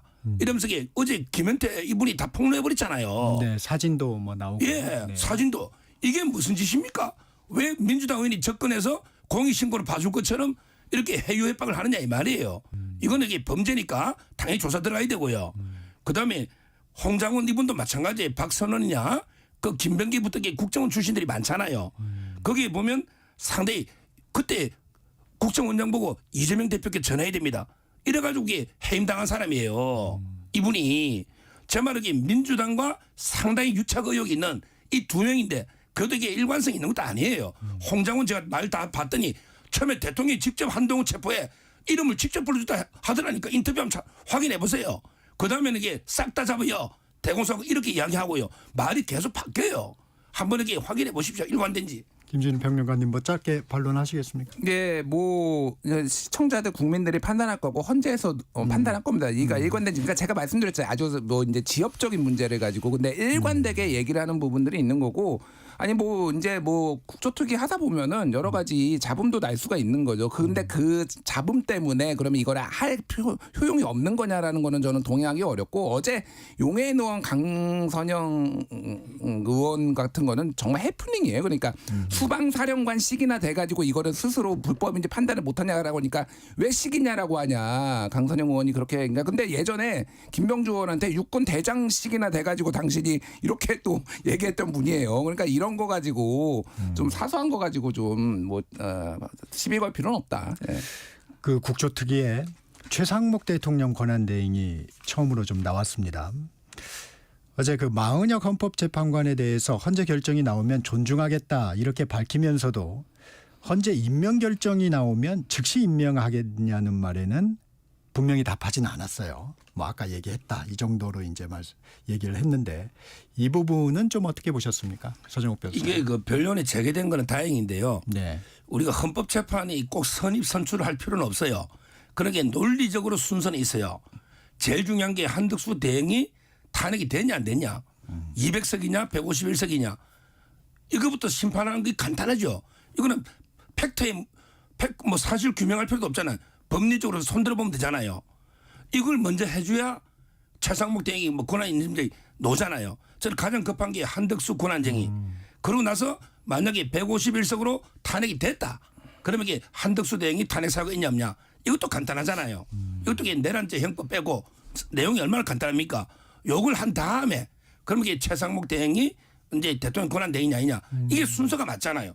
그런데 앞에 두 개는 제일 먼저 해야 될 권한쟁의 심판은 지금 날짜도 안 잡히고 한덕수 대행 탄핵은 19일인데 2주에 한 번 한대요. 그리고 제일 이게 마은혁 임명부터 최상목 대행 하면요. 나중에 한덕수 대행이 컴백하면 이거 무효가 될지 유연제 이게 논란도 많아요. 맞잖아요. 제 말은 이게 간단한 순서를 안 지키니까 헌법재판소를 불신한다. 이런 게 국민 여론이 40%가 넘는 이런 게 여론조사가 나오지 않습니까? 이 간단한 순서 왜 200석이냐 151석이냐 하루면 되잖아요. 이게 심리가 필요합니까? 재판관들 모여가 어이 손들어봐. 당신은 3분의 2야 아니면 과반이야. 하루만 하면 되잖아요. 이걸 안 해줘. 이걸 해놔야 최상목 대행을 탄핵할 때도 3분의 이제 150 나오잖아요. 이래서 이게 헌재가 의심받는 거예요. 순서대로 해야죠. 이런 최상목 권한대행의 원론적인 입장 이 부분은 그러면 만약에 헌재에서 임명 결정을 하더라도 예를 들면 시기적으로는 뭐 한덕수 전 대행의 어떤 결정이 나올 때까지 기다릴 수도 있다 뭐 이런 걸 그렇죠. 내가 이게 권한 네. 대행인지 한덕수가 권한 대행인지 아직 재판 중이니까 모르지 않습니까? 조금만 이게 며칠 내 해라는 건 없잖아요. 네. 원래 기속력이 있긴 있어요. 그런데 그게 며칠 내 하라는 건 없어요. 그리고 저는 제가 최상목 대행이라면 한덕수 대행 판결 끝나고 한덕수 대행이 만약에 탄핵된 게 확정되면 그때 제가 하겠습니다. 이러면 뭐 아무 문제 없죠. 김준일 평론가 어떻게 그러니까 들으셨어요? 우선순위에 대해서는 뭐 이제 각자 주장할 수 있으니까 네. 뭐 한덕수 탄핵 심판을 빨리 해야 된다라는 의견 존중합니다. 근데 제가 보기에는요, 이제 헌재를 9명을 채우는 게 가장 우선이다. 이게 이제 작년 11월에 이제 이진수 방통위원장 탄핵과 관련해서 그때 이제 저기 정청래 법사위원장 출석했을 때 그때 엄청 꾸짖었어요. 그러니까 아니 왜 3명 임명을 안 해요. 그때 이제 6인 체제였잖아요. 정청래 위원장 우리 여야 합의가 안 돼서 아니 여야 합의가 안 된 거는 국회 사정이고 법으로 하게 돼 있는데 왜 국회가 추천을 안 하냐라고 해서 엄청 꾸짖었거든. 이게 그러니까 뭐 누구한테 유불리가 아니라 헌재 입장에서는 이게 완성이 돼야지 많은 이거 심판할 수 있는 거 아니냐라고 보는 거예요. 저는 그게 맞다라고 보니까 40여 개에 대해서 우선순위를 하는 게 이상한 게 아닌 거고 한덕수는 150일이냐 200이냐도 있지만은 쟁점이 가장 핵심적인 거는 원래 탄핵 심판이라는 게 탄핵 사유에 해당되느냐 아니냐 그거잖아요. 그러니까 총리 때 한 거냐 아니면은 권한대행으로서 한 거냐 그게 법리적 쟁점이 그렇게 간단한가요? 그때 그게 문제된다라고 얘기하셨던 분이 서정욱 변호사 같은 분들이 이제 그게 문제된다 그렇게 얘기를 했는데 갑자기 150일 200만 결정하면 된다라고 얘기하는 거는 말이 안 되고요. 다른 거보다도 저는 지금 헌재를 존중하지 않는 게 지금 완전 전염병 바이러스처럼 지금 다 퍼지는구나 지금. 지금 뭐 인권위원은 지금 뭐 헌재에서 탄핵 인용되면은 지금 폭파시켜야 된다 뭐 이런 얘기 지금 하고 있잖아요. 이거 지금 큰일 났어요. 대한민국 법치주의를 지금 헌재에서 나오는 거는요. 우리가 헌재를 만들 때 취지가 뭐냐면은 기속력이 있다라고 해서 이거는 다 지켜야 되는 거를 전제로 까는 거예요. 근데 지금 최상목 권한대행이 지금 확답을 안 한다? 아무리 정치적으로 논쟁이 있더라고 하도 이러면 안 되는 거죠. 이거 누가 앞으로 헌재 따르겠습니까? 이거는 그러면 고발해가지고요. 법적 책임 다 따져야 됩니다. 예. 저기 김준일 평론가님. 예. 지금 변론이 계속 진행이 되고 있어요. 윤석열 대통령 탄핵 심판. 마은혁 헌법재판관 후보자가 윤석열 대통령 탄핵 심판에 현실적으로 참여할 수 있을까요? 저는 현실적으로 어렵다고 봐요. 예, 어렵다고 보는데 사실 이게 윤석열 대통령 측이 머리를 좀 그러니까 아주 정부적인 판단인데 머리를 잘못 썼다라고 보는 게 이게 마은혁을 임명을 해야지요. 그래야지 시간을 더 늘릴 수 있어요. 새로운 재판관이 들어왔으니까 이거 이렇게 바로 검토하는 게 이게 되느냐. 그러니까 이거 변론도 느리고 심판을 느려가지고 더 늦게 할 수가 있는데 마은혁이 완전히 빠져버리면요. 오히려 그런 쟁점이 없기 때문에 더 조속하게 이 헌재 결정이 날 수도 있겠다. 제가 보기에는 머리가 좀 안 좋은 것 같아요. 그쪽에 이제 변호인단이. 예. 서정욱 변호사님한테 여쭙겠습니다. 하실 말씀이 많을 것 같은데 이재명 대표가 헌재에 위헌법률 심판 제청을 했습니다. 국민들의 시선도 좀 고민했을 텐데 이런 결정 어떻게 보십니까? 예를 들어 제가 간통을 했다. 그러면 이게 그 간통죄가 위헌이라고 하면요. 간통했다는 자백이잖아요. 제가 간통 안 했으면 안 했다고 하지 굳이 간통죄가 위헌이라 할 이유가 없잖아요. 이게 위헌법률 심판을 했다는 거는 내가 공직선거법을 어겼다. 이 자백에 가깝다고 저는 봐요. 그래서 이게 엄청난 자책골이 될 것이다. 어차피 이게 법원에서는 안 봐도 기각해요. 그러면 본인은 헌법소원을 할 수 있어요. 그런데 재판은 진행돼 버려요. 이미 선고는 3월 달에 됩니다. 뭐 나중에 헌재에서 이기면 재심 사유가 되거든요. 따라서 저는 오히려 그 심정적으로는 범죄를 자백하는 자책골이 되면서 시간을 끌겠다는 꼼수는 실익이 없다. 이렇게 평가하고요. 그다음에 하나만 더 하면 다음 수가 보입니다. 요거 기억되잖아요. 그러면 이게 민주당이나 이재명 대표는 공직선거법 자체를 아예 개정해버릴 거예요. 왜? 위헌이라고 주장하고 있잖아. 위헌 법률을 굳이 헌재한테 말라 맡기냐. 우리 국회가 법률 만드니까 위헌 법률을 우리가 없애면 되지. 이래가 공직선거법에 허위사실 공표의 행위 부분 있죠. 요걸 이게 법을 없애버릴 거예요. 그럼 어떻게 되냐. 면소 판결하게 되지. 왜? 재판 중일 때 처벌 규정이 없어졌잖아요. 그러면 이게 면소로 갑니다. 벌써 법안이 발의돼 있어요. 국회. 이게 마지막 꼼수는 아예 법을 떠들고쳐버린다. 국회. 이거는 최상목 대행이 거부권으로 막고 이거는 국민 저항권을 막아야 돼. 법을 없애가지고 내가 빠져나가겠다? 이거는 도저히 국민들이 용납할 수 없죠. 한번 지켜보세요. 네. 지금 법안이 발의돼 있습니다. 김준일 평론가님. 네. 저희가 좀 관심 있게 봤던 부분이 하나가 이재명 민주당 대표가 원래 이렇게 법원에 갈 때 기자들이 이렇게 물어보면 아무 말도 안 하고 들어가지 않습니까? 보통. 근데 이번에는 재판은 지연 없이 신속하게 될 것입니다. 이렇게 얘기를 하고 들어가서 기자들이 좀 의아해했던 것 같아요. 어떻습니까? 그러니까 재판 지연하려는 거 아니냐라고 얘기하니까 지연 안 될 겁니다 얘기한 건데 그러니까 뭐 다른 것 떠나서 저는 이거 되게 부정적이에요. 그러니까 비판적인 이유가 뭐냐면은 뭐 의도가 어쨌든 결과적으로 보면은 특히 이제 적극적 지지자가 아닌 중도층에서 보기에는 지연 전략 쓰는 거 아니냐 이렇게 보고 있잖아요. 이미 그런 경고성 얘기도 많이 나오고 기사도 많이 나왔는데 그걸 그렇게 덥석 물었던 거고 이게 2018년에 이재명 대표 측이 제기를 했어요. 헌소를 제기를 했어요. 그래서 2021년 그러니까 4년 전입니다. 네. 이게 만장일치로 기각이 됐어요. 그러면 특별한 변경 사유가 있거나 이게 시간이 정말 많이 지났거나 특별한 변경 사유가 있으면은 모르겠는데 같은 사람이 같은 내용 가지고 이게 하면은 이게 받아들여질까? 그러니까 모르겠어요. 그러니까 이게 이재명 대표는 어차피 안 받아들여질 거니까 시간 지연 전략이 아니다. 뭐 이렇게 얘기를 한 건지 잘 모르겠는데 이거는 아마 저는 재판부가 받아들이지 않을 거라고 봅니다. 이게 받아들여지지 않을 거라는 예상이 다수더라고요. 그런데 왜 했을까요? 아 그게요. 네. 법률을 개정하기 위한 밑자를 깐다니까. 위헌 법률이다 이 법은. 그런데 헌재가 안 받아주니 우리 국회에서 위헌 법률을 고치겠다. 저는 이런 의도로 봐요. 안 받아주면 이게 국회 한번 지켜보시라니까. 공직선거법을 개정해버리면요. 원래는 이게 간통 재판 받다가 간통죄 폐지되잖아요. 그럼 면소로 공소가 면해버려요. 그러니까 이 법을 안 막아내면요. 큰일 난다니까요. 국회에서 저는 법을 개정하기 위한 밑자락 각이라고 봐요. 근데 뭐 어차피 2심, 3심이 빨리 날 거기 때문에 물론 이게 뭐 대선하고 좀 시기가 약간 미묘하기는 하지만은 그게 그때까지 법을 개정할 수 있을까 그 생각은 들고 하나는 공직선거법이 우리나라가 좀 더 가혹하긴 해요. 저는 이재명 대표하고 무관하게 표현의 자유 말하는 거를 좀 시장의 사상의 시장과 이 언론이 좀 검증하는 방식으로 해야지 이거를 세세하게 하는 게 정치의 사법화를 좀 부추기는 측면이 있어서 일부 저는 개정이 필요하다고 생각을 합니다. 예. 지금 이 사건이 끝나고 난 뒤에 나중에 그런 부분은 논의가 좀 필요하다는 정치인들의 얘기도 많더라고요. 네. 네. 근데요. 국민들은 가짜뉴스 한다고 민주파출소가 막 잡아 있잖아. 카톡 검열해서. 그러면 국회의원들은 가짜뉴스.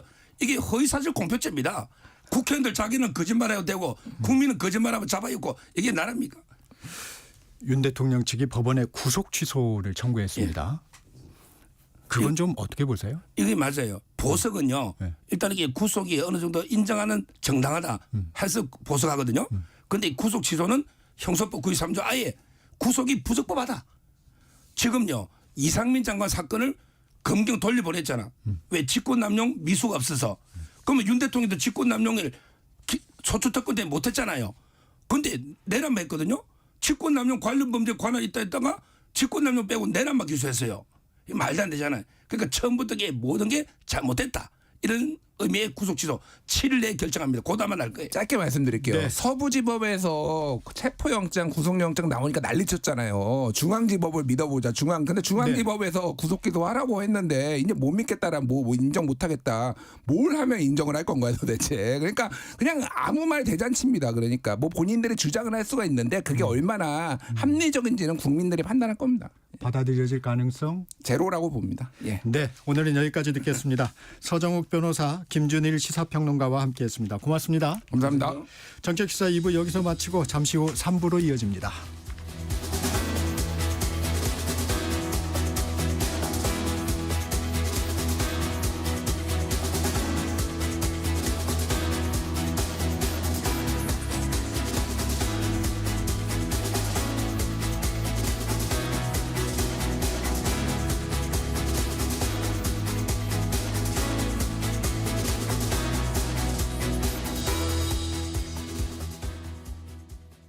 잠시 후 8시 반부터 일부 지역국에서는 해당 지역 방송을 보내드립니다.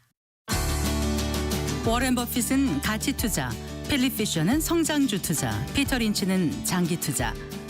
방법은 달라도 목표는 하나. 성기영의 경제쇼가 성공의 길로 안내합니다. 깊이 있게, 명쾌하게, 지금 이 시대 경제에 관한 모든 것을 알려드립니다. 평일 오후 4시 5분 성기영의 경제쇼와 함께하십시오.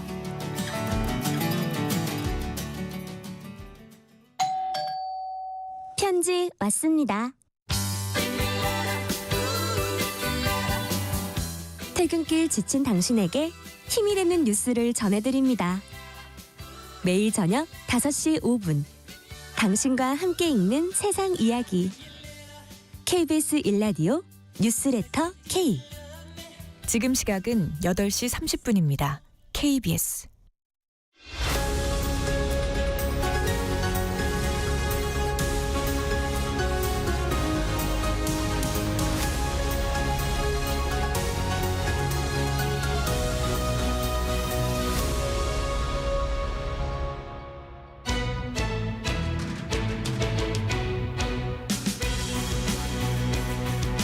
사건 속 숨은 궁금증을 풀어보는 시간 사건화입니다. 오늘 사건을 풀어주실 스토리텔러 손정혜 변호사 나와 있습니다. 안녕하세요. 안녕하세요. 손정혜입니다. 지난 3일 이재용 삼성전자 회장이 부당합병 회계부정 혐의 항소심에서도 무죄를 선고받았습니다.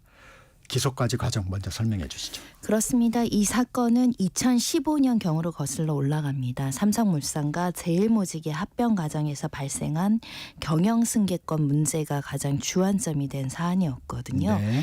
결국은 삼성물산에 대한 주식을 가지고 있지 않고 제일모직과 관련한 주식만 보유하던 이 회장에 대한 경영권 승계를 유리하게 하기 위해서 또는 수월하게 하기 위해서 합병하려는 과정에서 합병 비율과 관련한 그 회사 가치 평가에 대한 분식회계가 있었는가가 굉장히 중요한 사건이었고요. 네. 그에 앞서서 이제 국정농단과 관련해서 경영권 승계와 관련한 뇌물 사건, 국민연금에 대한 의결권 행사를 권리 행사를 방해할 정도로 직권을 남용했는지 여부에 관한 사건과도 연관되어 있던 사건입니다. 한마디로 이 사건은 삼성물산의 주가는 떨어뜨리고 제일모직과 관련한 주가는 좀 부풀린 거 아니냐.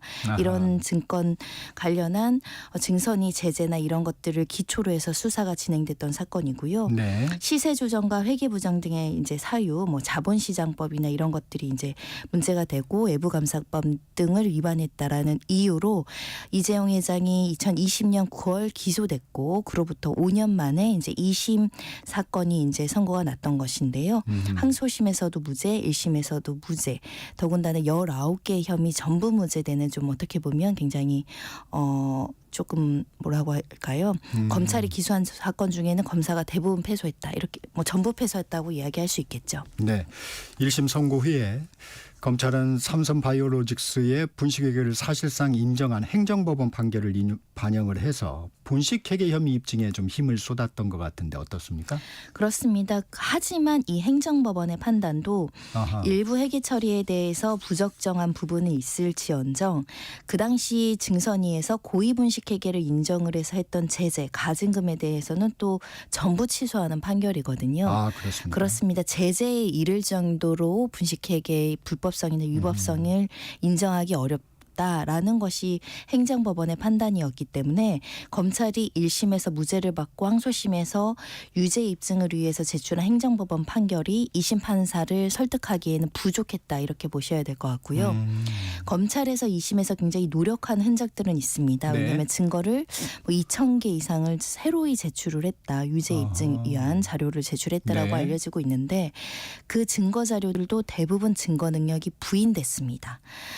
그와 관련한 자료들은 이제 언론 보도를 통해서 아실 수 있는 네. 예를 들면 삼성바이오 관련한 공장 바닥에 있는 서버를 압수수색했다. 뭐 이런 기사들 기억이 나실 거예요. 네. 관련자들 증거인멸 혐의로 구속영장을 청구한다. 여러 가지 이제 보도들을 거친 사건들을 기억할 수 있는데 그렇게 어렵게 취득한 압수수색한 증거들이 증거 능력을 모두 배척을 받았습니다. 아하. 그 이유는 위법하게 수집된 증거라고 판단했기 때문인데요. 이와 관련해서는 압수수색 과정에서 예를 들면 이런 서버나 하드디스크 외장하드를 이제 압수수색할 때는 이 압수수색의 대상자들에게 선별 절차를 거치고 참여권을 줘야 되고 네. 이게 어디 무슨 자료가 있는지에 대해서 참여를 해서 분류하는 절차를 거쳐야 되는데 엄격한 절차를 거치지 않고 임의로 이제 압수수색에서 전부 가져왔다 뭐 이런 취지로 해석을 하시면 될 것 같습니다. 그러니까 유죄에 대한 증거 대부분은 부정이 됐고 그 증거 능력을 부인받았고 1심에서 제출된 자료만으로는 2심 판사님도 보기에는 범죄로 보기에는 좀 부족하다라고 판단한 겁니다. 검찰이 제시한 증거가 위법한 증거다. 이런 부분이 상당 부분 영향을 미쳤군요. 합병 과정에서 이재용 회장이 대주주인 제일모직 가치를 높게 평가를 받고자 제일모직 자회사였던 삼성바이오에피스에 대해서 거짓 공시, 분식 회계를 한 것 아니냐는 의혹은 좀 오래 논란이 있었던 부분이죠. 설명을 좀 자세히 해주시면. 그렇습니다. 제일모직의 그 주가를 높이기 위해서는 제일모직이 가치 평가를 높게 받아야 되겠죠. 네. 자산이 높다 이렇게 평가를 받아야 1대 0.35의 어떤 그 비율이 합당해지니까요. 네. 그 밑에 있는 삼성바이오 에피스에 대한 주가를 높이기 위해서 이제 그 회계 기준을 갑자기 바꿨다라는 것이 검찰의 시각이었습니다. 즉 삼성바이오 로직스가 삼바라고 이야기하는 회사가 2011년부터 4년 연속 적자를 내다가 갑자기 2015년에 우리가 1조 9천억의 순이익을 냈다. 이런 이제 회계 기준과 평가가 나오면서 뭔가 이상하다라고 이제 생각을 하기 시작했던 것이고요. 네. 그 당시 이제 회계 기준을 바꿨던 것은 이 그러니까 삼성바이오로직스의 또 자회사였던 삼성바이오에피스 이 회사를 본래는 자회사 종속기업으로 뒀다가 관계기업으로 이제 변경을 하면서 이 삼성바이오에피스의 장부 금액이 좀 2,900억대에서 4조를 넘는 금액으로 평가가 네. 이루어진 것이죠. 이런 회계의 원칙들은 있습니다. 이게 이제 삼성 측에서는 국제 회계 기준에 맞춰서 변경한 것이라고 주장을 했던 것이고요. 네. 그러다 보니까 갑자기 이렇게 회계 기준을 바뀌면서 삼성바이오에피스의 기업 가치가 높아졌고 그랬죠. 이것을 관계된 삼성바이오로직스도 따라서 이제 기업 가치가 올라가고 그 위에 있는 이 관련한 제일모직에 대한 네. 기업 가치가 변경이 된 부분이 분식회계냐 아니면 정당한 회계 처리이냐 이 관련한 싸움이 지금 거의 10년 가까이 이루어졌다라고 보셔야 될 것 같습니다. 네. 재판부가 고의는 아니다 판단한 배경 무엇인가요? 그렇습니다. 이 관련된 이 회계 기준을 바꾸는 부분, 특히 콜옵션 관련한 부채를 제대로 평가하지 않거나 평가 기준을 바뀐 부분과 관련해서는 오랫동안 법적 그 다툼을 했는데요. 네. 이렇게 이야기를 했습니다. 그 오로지 지배력 변경 정당성만을 확보하기 위해서 회계 원칙에 맞지 않게 회계 처리 기준을 자의적으로 변경했다라고 보기 어렵다. 왜냐하면 그 당시 합병 과정에서 양쪽 회사가 실질적으로 협의를 했을 뿐만 아니라 관련된 회사의 회계 처리 기준과 관련해서 국제 관련한 회계 기준을 평가했을 때에도 회사에 이 불이익을 주면서까지 합병을 했다라고 보기 어렵다라는 이야기가 있고요. 네. 다수의 이제 회계 관련 특히 경영 관련 교수들이 나와서 관련된 진술을 했습니다. 이 합병 비율과 관련해서 적정하다. 그리고 이렇게 회계 처리를 기준으로 하는 것인 해당 기준에 따라서 부당하다고 볼 수 없다. 이런 이야기도 했을 것이고요. 이렇게 콜옵션을 행사하는 것도 이건 회계 처리의 기준 문제라기보다는 어떻게 보면 지배구조의 문제인데 단독으로 이제 지배하다 공동지배로의 구조 변화로 볼 수 있기 때문에 네. 회계 처리 기준으로 볼 수 없고 분식회계로 볼 수 없다. 이런 이제 다수의 전문가들의 의견이 이제 뒷받침된 상황에서 관련해서 이런 회계 처리에 대해서 좀 부적정하거나 하는 부분이 있다고 하더라도 이것을 범죄로 볼 수까지는 없다. 범죄가 성립하려면 고의가 있어야 되잖아요. 네. 그런 부분에 있어서는 이게 회계 처리에 대한 재량을 벗어났다고 볼 수는 없다. 이런 판단입니다. 변호사님, 이 과정에서 일부 임직원들이 특정한 의도나 방향성을 드러내거나 문서를 조작하는 등 부적절한 행위가 있었던 점은 재판부에서 인정을 한 것 같아요. 어느 정도 수준인가요? 그렇습니다. 아까 말씀드린 삼성바이오 에피스 공장 바닥에 있었던 서버 하드디스크를 다시 떠올리시면 이런 부분에 있어서 이 이재용 회장의 어떤 경영권 승계 수월하게 하고자 이런 회계에 관련한 기준을 바꾸거나 하는 것이 경영권 승계를 돕기 위한 일정한 방향성이 드러난 거 아닌가 그런 부분들을 얘기할 수 있고요. 특히 미전실 직원에 대해서 특히 장충기 전 실장부터 같이 미래전략실. 네, 구속되거나 수사를 받은 내용들이 있습니다. 네. 수사를 받고 이렇게 구속되거나 했던 일련의 상황에는 기업을 우선한 게 아니라 한 총수의 어떤 경영권 승계를 위해서 움직였던 정황들이 이제 부적절하다라고 판단했던 것이고 특히 삼성바이오 공장이라든가 회의실 바닥, 업무용 PC 이런 부분의 내용이 누락되거나 회계 처리와 관련한 자료들을 이제 소실하려고 했던 행위들 이런 것들은 법률적으로는 증거인멸 행위로 볼 수 있기 때문에 부적절하다고 평가할 수밖에 없습니다. 이번 무죄 선고 지금 진행 중인 이 회장 등을 상대로 한 국민연금공단의 손해배상 소송에 영향을 미치겠죠? 그렇습니다. 왜냐하면 민사상 고의냐 과실이냐는 책임 비율에 있어서 굉장한 큰 차이가 발생할 여지가 네. 있기 때문인데요. 이 사건과 둘러싼 파생 사건들이 있었습니다. 일단 미국계 헤지펀드 엘리엇은 삼성물산과 제일물산의 합병을 반대했었거든요. 그러면서 그 이후로부터 계속적으로 우리는 반대했고 손해를 입었다라는 주장을 하면서 이 관련된 소송을 삼성물산에도 제기했고 또 국민연금과 관련해서 직권남용으로 이제 처벌되지 않았습니까? 그 부분과 관련해서 정부도 책임이 있다라고 국제투자분쟁해결센터에 정부를 상대로도 굉장히 높은 금액을 배상 청구하라고 한 사건 2가지 사건이 있는데요. 네. 이 2가지 사건과 관련해서 삼성물산이 배상을 하는 부분에 있어서는 724억 원을 배상하는 합의를 이제 이른 상황이고 지금 엘리엇이 정부를 상대로 한 소송에는 한 690억대 이제 배상 판결이 나온 상황인데요. 아하. 이런 분쟁과 관련해서 최종적으로는 최종 금액이 확정이 되면 실제 책임자한테 구상을 할 수 있지 않겠습니까? 그럼 만약에 이재용 회장에게 구상을 했을 때 지금 무죄의 판결은 이 사람은 고의가 없습니다라고 한다면 책임 비율은 훨씬 낮아질 수 있겠죠. 네. 물론 과실이 있다면 일정 그 국가가 배상한 금액 중에 일부는 이재용 회장이나 삼성이 내 이렇게 나올 여지가 있지만 고의냐 과실이냐에 따라서 분담하는 비율은 달라질 수 있다라고 해석해야 될 것 같습니다. 네, 박근혜 정부 당시 이른바 국정농단 사건 재판에서 이 회장의 승계를 위한 청탁이 인정된 것이 부당합병 근거라는 검찰 주장도 재판부가 인정하지 않은 것인데 재판부는 어떤 입장인가요? 네, 일단 국민연금이 직권남용을 통해서 오로지 이 회장의 어떤 경영권 승계만을 위해 이 의결권 행사를 였다고 보기에는 부족하다는 게 네. 판단인데요. 특히 간접 증거만으로 청탁이 있었다라고 보기가 어렵다 이런 판단을 했던 것입니다. 사실은 박근혜 정부 당시에 이루어진 국정농단 판결과는 조금 배치되거나 네. 일부 모순되는 측면은 분명히 있습니다. 다만 이 사건과 이 사건은 또 주요 쟁점을 달리하는 사건이기 때문에 경영권 승계에 도움이 된다고 하더라도 서로 경영권 승계 작업이라는 현안이 있었고 그와 파생된 뇌물 사건이라든가 여러 가지 사건이 있었다 한들 플러스 경영상 필요에 의해서 또는 경영상 필요에 적합하게 합병이 이루어졌다라고 한다면 그 합병과 관련한 분식회계라든가 시세조정 행위라든가 외부감사법 위반은 없었다라고 병존할 수 있기 때문에 경영권 승계 작업이 아예 없었다는 게 아니라 그것도 있고 하지만 그와 관련해서 회계 원칙에 맞게 여러 가지 기업 가치를 평가해서 합병이 적정하게 이루어졌으면 이거는 또 처벌하지 못하는 거 아니냐 이렇게 판단하셔야 될 것 같습니다. 네, 참여연대를 비롯한 시민단체 입장도 나왔죠? 그렇습니다. 왜냐하면 국민연금이 손해배상을 했다는 건 결국 국민들에 대한 손해이기 때문에 그렇죠. 세금으로 무너진 배상금은 그럼 어떻게 할 것이냐 누가는 책임을 져야 되는 거 아니냐 이런 논란이 제기될 수밖에 없을 것 같고요.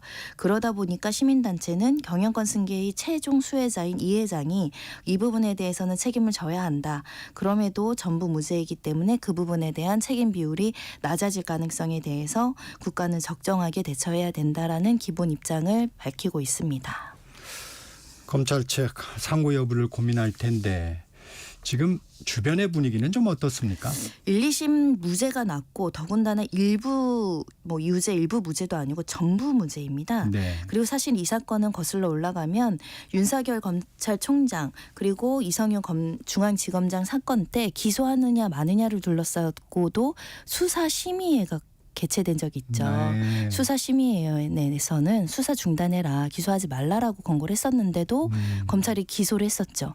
그런데 일부 유죄라도 받은 게 아니라 전부 무죄 받은 사건입니다. 그러다 보니 상고하는 것도 상당히 부담스럽고 상고를 한다고 하더라도 결론이 바뀔 가능성은 지극히 좀 낮다. 그래서 지금 상고를 할지 말지와 관련해서도 지금 검찰에서는 내부에서 결정하는 것이 아니라 상고 여부를 할지에 대해서 또 상고심의위원회를 열 것을 검토하고 있습니다. 그러니까 그렇군요. 검찰도 좀 난처한 상황이고 네. 그동안 증거 수집하는데 상당히 오랫동안 이제 노력을 한 정황들은 있지만 상고를 할지 말지도 고민할 정도로 본래 검찰은 무죄를 받으면 기계적으로 상고하기도 합니다. 네네. 네, 고민하고 있습니다. 그렇군요. 지금까지 손정혜 변호사였습니다. 감사합니다. 고맙습니다. 전격 시사 듣고 계신 지금 시각 8시 44분입니다. 이 시각 교통정보입니다. 서울시내 출근길인데요. 지금도 많은 눈이 내리고 있고 영하의 날씨에 도로 곳곳이 얼어 있어 주의가 필요합니다. 먼저 노회로 도봉경찰서 방향 도로 결빙으로 하위 2개 차로 차단되면서 일대 정체가 되고 있고요. 동부간선도로 의정부 쪽 중랑교를 지난 3차로와 쭉 올라가 수락 지하차도를 막 통과한 지점 2차로 각각 고장난 차가 서 있어 차선 변경 발생하고 있습니다. 공항 쪽 올림픽대로도 가양대교 부근 4차로에서 사고가 나 사고 지점 중심으로 정체 굳어지고 있고요. 뒤로 강동대교부터 한강대교까지도 긴 구간 더딥니다. 반대 잠실 쪽으론 행주대교부터 성수대교 쪽으로 1시간 10분 정도, 같은 방향 강변북로도 행주대교부터 한남대교 구간으로 1시간 20분 가까이 차들이 꽉 막혀 있습니다. 끝으로 평택 제천고속도로 평택 쪽 금광 3터널과 금광 1터널 쪽 운행 더딘 이후 각각 대형 화물차 사고 처리하고 있어서입니다. KBS 교통정보센터에서 공인혜였습니다. 대한민국 중심 채널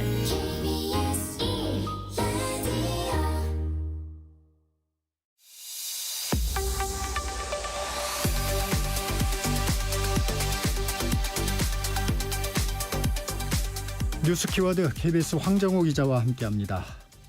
한 주간 있었던 뉴스 중에서 황정호 기자의 시선으로 고른 뉴스들 함께 살펴보겠습니다. 안녕하세요. 안녕하세요. 첫 번째 키워드 딥시크입니다. 계속 화제를 뿌리고 있는데 이번에는 개인정보 유출 우려가 나오고 있어요. 네, 맞습니다.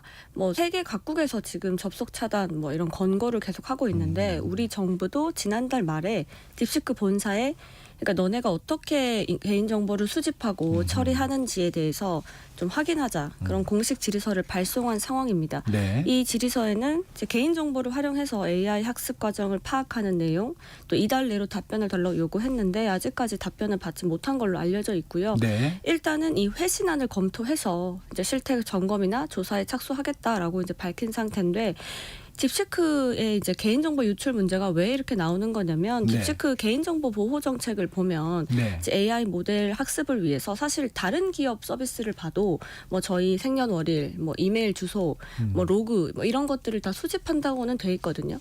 근데 딥시크 같은 경우에는 이용자들이 이용한 키보드 입력 패턴이나 리듬을 수집한다고 돼 있어요.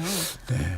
근데 이게 언뜻 키보드 입력 패턴이라는 게 뭐지라는 생각이 네. 들잖아요. 그게 중요할까 이런 생각도 드는데. 근데 이게 우리는 못 느끼지만 저희가 숫자나 글자를 입력할 때 네. 앵커님이나 저나 다 다르다는 거예요.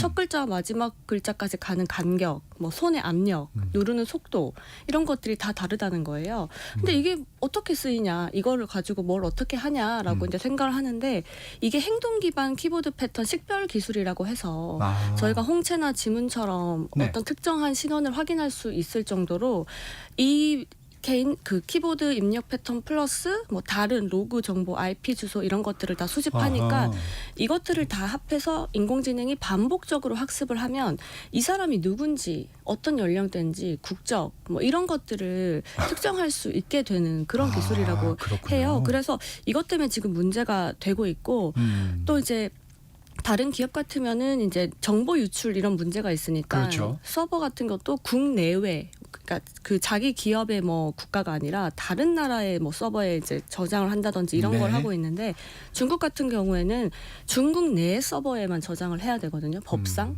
그리고 중국 정부가 만약에 요청을 하면 국가안보 목적이다라고 하면 서버에 있는 모든 정보를 국가가 볼 수가 있어요. 그러다 보니까 그럼 우리가 이용하는 이 정보들이 결국 중국 정부 쪽으로 유출되는 거 아니냐. 네. 이런 우려들이 지금 계속 나오고 있는 겁니다.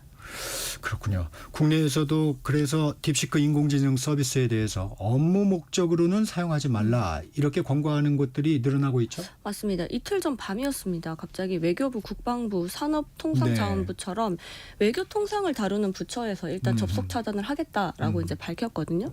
그러고 나서 이제 어제부터 거의 대부분의 부처, 그러니까 나열하기 어려울 정도로 거의 대부분의 부처에서 지금 접속 차단은 이제 안 된다. 접속 차단을 한 상황인데 사실 접속 차단이라는 게 뭐 음란물 사이트를 접속 차단하거나 폐쇄하는 것처럼 그런 폐쇄는 아니고 지금 임시적으로 일단은 하지 말라. 그러니까 안정성이 검증되지 않았으니까 일단은 접속하지 말라라고 이제 권고를 하거나 이제 접속 차단을 한 상황이고요. 민간 기업 같은 경우에도 지금 금융권 이런 쪽에서도 많이 동참을 하고 있고 또 카카오와 네이버도 일단은 업무 목적으로는 좀 사용하지 마라라고 권고를 한 상황입니다. 이게 사용하지 못하도록 뭐 기업에서 그런 거 하지 않습니까? 직원들 증권 투자 못하도록 증권 사이트를 막아버린다든가 그런 조치는 아니고 사내 전산망에서 아예 접속 차단한 곳도 있고 아직까지 이제 뭐 권고를 한 곳도 있고 이런 상황입니다. 그렇군요. 네. 두 번째 키워드 카카오입니다. 어떤 내용입니까? 네, 이게 샘 올트먼, 그러니까 오픈AI 창업자로 뭐 저희 모두 다 알고 있는 분일 네. 텐데 이분이 이제 한국을 찾아서 카카오와 우리가 이제 전략적 제휴를 맺었다라고 발표를 했었거든요. 이게 아무래도 카카오의 5천만 국민이 사실 다 이용하는 그 카카오톡 서비스 때문에 그렇죠. 오픈AI도 이제 전략적 제휴를 맺고 뭔가 좀 더 대중화적인 인공지능 제품을 내놓겠다. 라는 이제 거를 발표를 했거든요. 네. 그런데 그날 이제 간담회에서 기자들 질문도 많이 이어졌는데 사실 이제 구체적인 저희가 궁금한 거니까 구체적으로 어떤 물건을 언제 내놓겠냐라는 질문들이었는데 그거는 이제 점점 이제 뭐 논의를 확대해 나가겠다라는 식으로 좀 추상적으로 답을 했고요. 그리고 카카오 같은 경우에도 기대를 많이 하고 있다. 이제 오픈 AI의 이 AI 기술을 이제 어떻게 보면 활용할 수 있게 되니까 기대를 많이 하고 있다고 얘기를 했고 카카오가 자체적으로 개발하고 있는 그 AI 서비스가 올 연말 정도면 정식 출시되는데 네. 그때부터 오픈 AI 이 기술도 활용될 거라고 발표를 했습니다. 카카오는 네이버와의 경쟁에서 이 오픈 AI 이 부분이 상당한 기회가 될 수 있을 거라고 생각할 수 있겠군요. 맞습니다. 네, 다음 키워드는 취업입니다. 구직난 얘기인가요? 아, 맞습니다. 이게 사실 저희가 몇 년 전만 해도 청년들이 뭐 대기업만 가고 싶어 한다. 뭐 이런 얘기들이 많았는데 최근에 이제 한 커리어 플랫폼에서 취업 준비생들을 대상으로 취업 목표에 대해서 물어봤는데 응답자 2명 중에 1명 정도가 대기업이든 중소기업이든 관계없이 취업만 되면 다니겠다라고 답을 했다고 합니다. 네. 그래서 이유가 이제 뭐냐라고 이제 봤더니 빨리 취업을 해야 돼서라는 답변이 가장 많았다고 합니다. 네. 이게 아무래도 고용 시장이 지금 좀 얼어붙어 있다 보니까 취업 준비생들도 목표했던 회사보다는 눈높이를 지금 낮추고 있다라는 이제 분석이 계속 나오고 있습니다. 지금 취업이 굉장히 힘든 모양이군요. 네, 다섯 번째 키워드 운전입니다.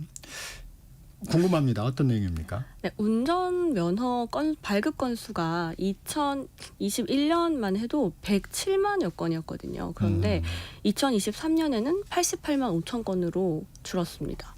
그리고 운전면허 학원도요. 2018년에는 한 380곳 정도가 있었는데 지난해 340곳 정도 줄었습니다. 그러니까 매년마다 6곳 정도 계속 문을 닫고 있는 상황인데 이게 아무래도 저도 생각해 보면 수능을 치자마자 운전면허를 땄던 그때 많이 기억이 하죠. 있거든요. 네. 그래서 사실 뭐 모두가 갖고 있다. 그러니까 네. 국민 자격증이다라고 불릴 정도로 운전면허를 이제 뭔가 그 발급을 네. 받는 게 너무나 그거였는데 이제는 필수가 아니라 좀 선택이 되어가고 있는 상황이라고 합니다. 이게 교통체증도 있고요.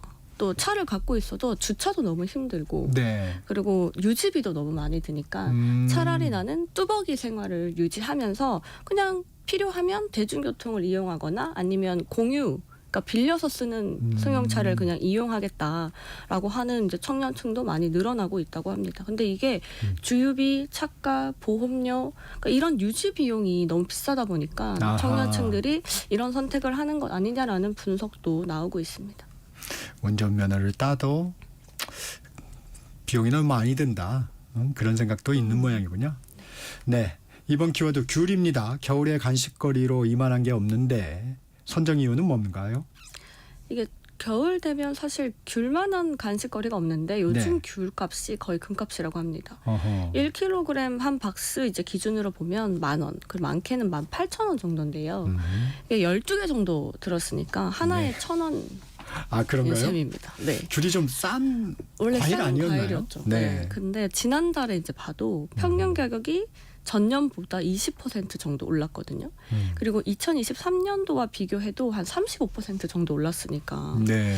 이게 이른바 이제 과일값이 이제 밀어 올린 이제 그 물가 프루트플레이션이라는 이제 말이 또 그런 나올 단어가 있군요. 정도로 네. 네, 지금 먹거리 가격 그리고 과일 가격이 계속 많이 오르고 있어요. 이게 아무래도 이상 기후 때문인데 폭염이나 호우 이런 것들이 반복되면서 생산량 자체가 일단 지금 급감을 한 상태고요. 아하. 또 인건비라든지 난방비 이런 생산 비용도 좀 크게 오르다 보니까 가격이 크게 뛸 수밖에 없다라는 게 이제 현장 목소리입니다.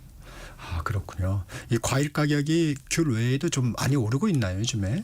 그래서 아무래도 프루트플레이션이라는 말이 나올 정도로 음. 지금 전반적으로 먹거리 가격들이 다 오르고 있습니다. 햄버거, 뭐 커피, 뭐 과일 가격 이렇게 많이 오르고 있는데 대부분이 원자재, 뭐 이상 기후 때문에 생산량이 줄고 또 특히나 이제 인건비가 많이 차지하고 있다고 합니다. 네. 그렇군요. 마지막 키워드 김치입니다. 해외여행을 갈 때 비행기에 무턱대고 김치를 그냥 들고 가다가는 어려움을 겪을 수 있다 이런 얘기가 나온다고요?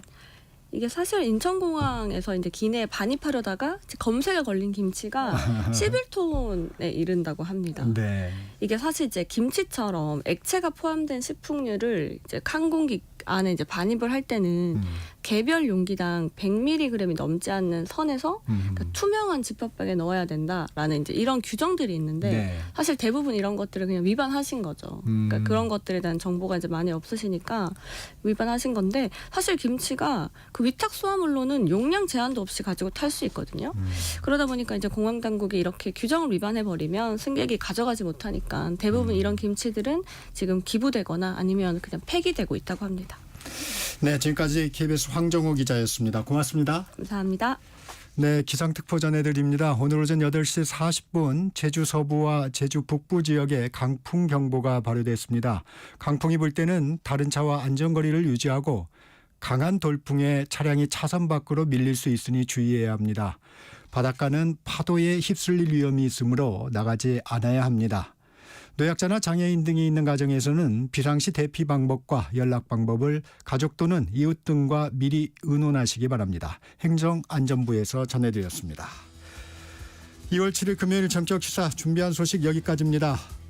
지금까지 진행의 KBS 기자 정창준이었고요. 다음 주 월요일 아침 7시 20분에 다시 돌아오겠습니다. 여러분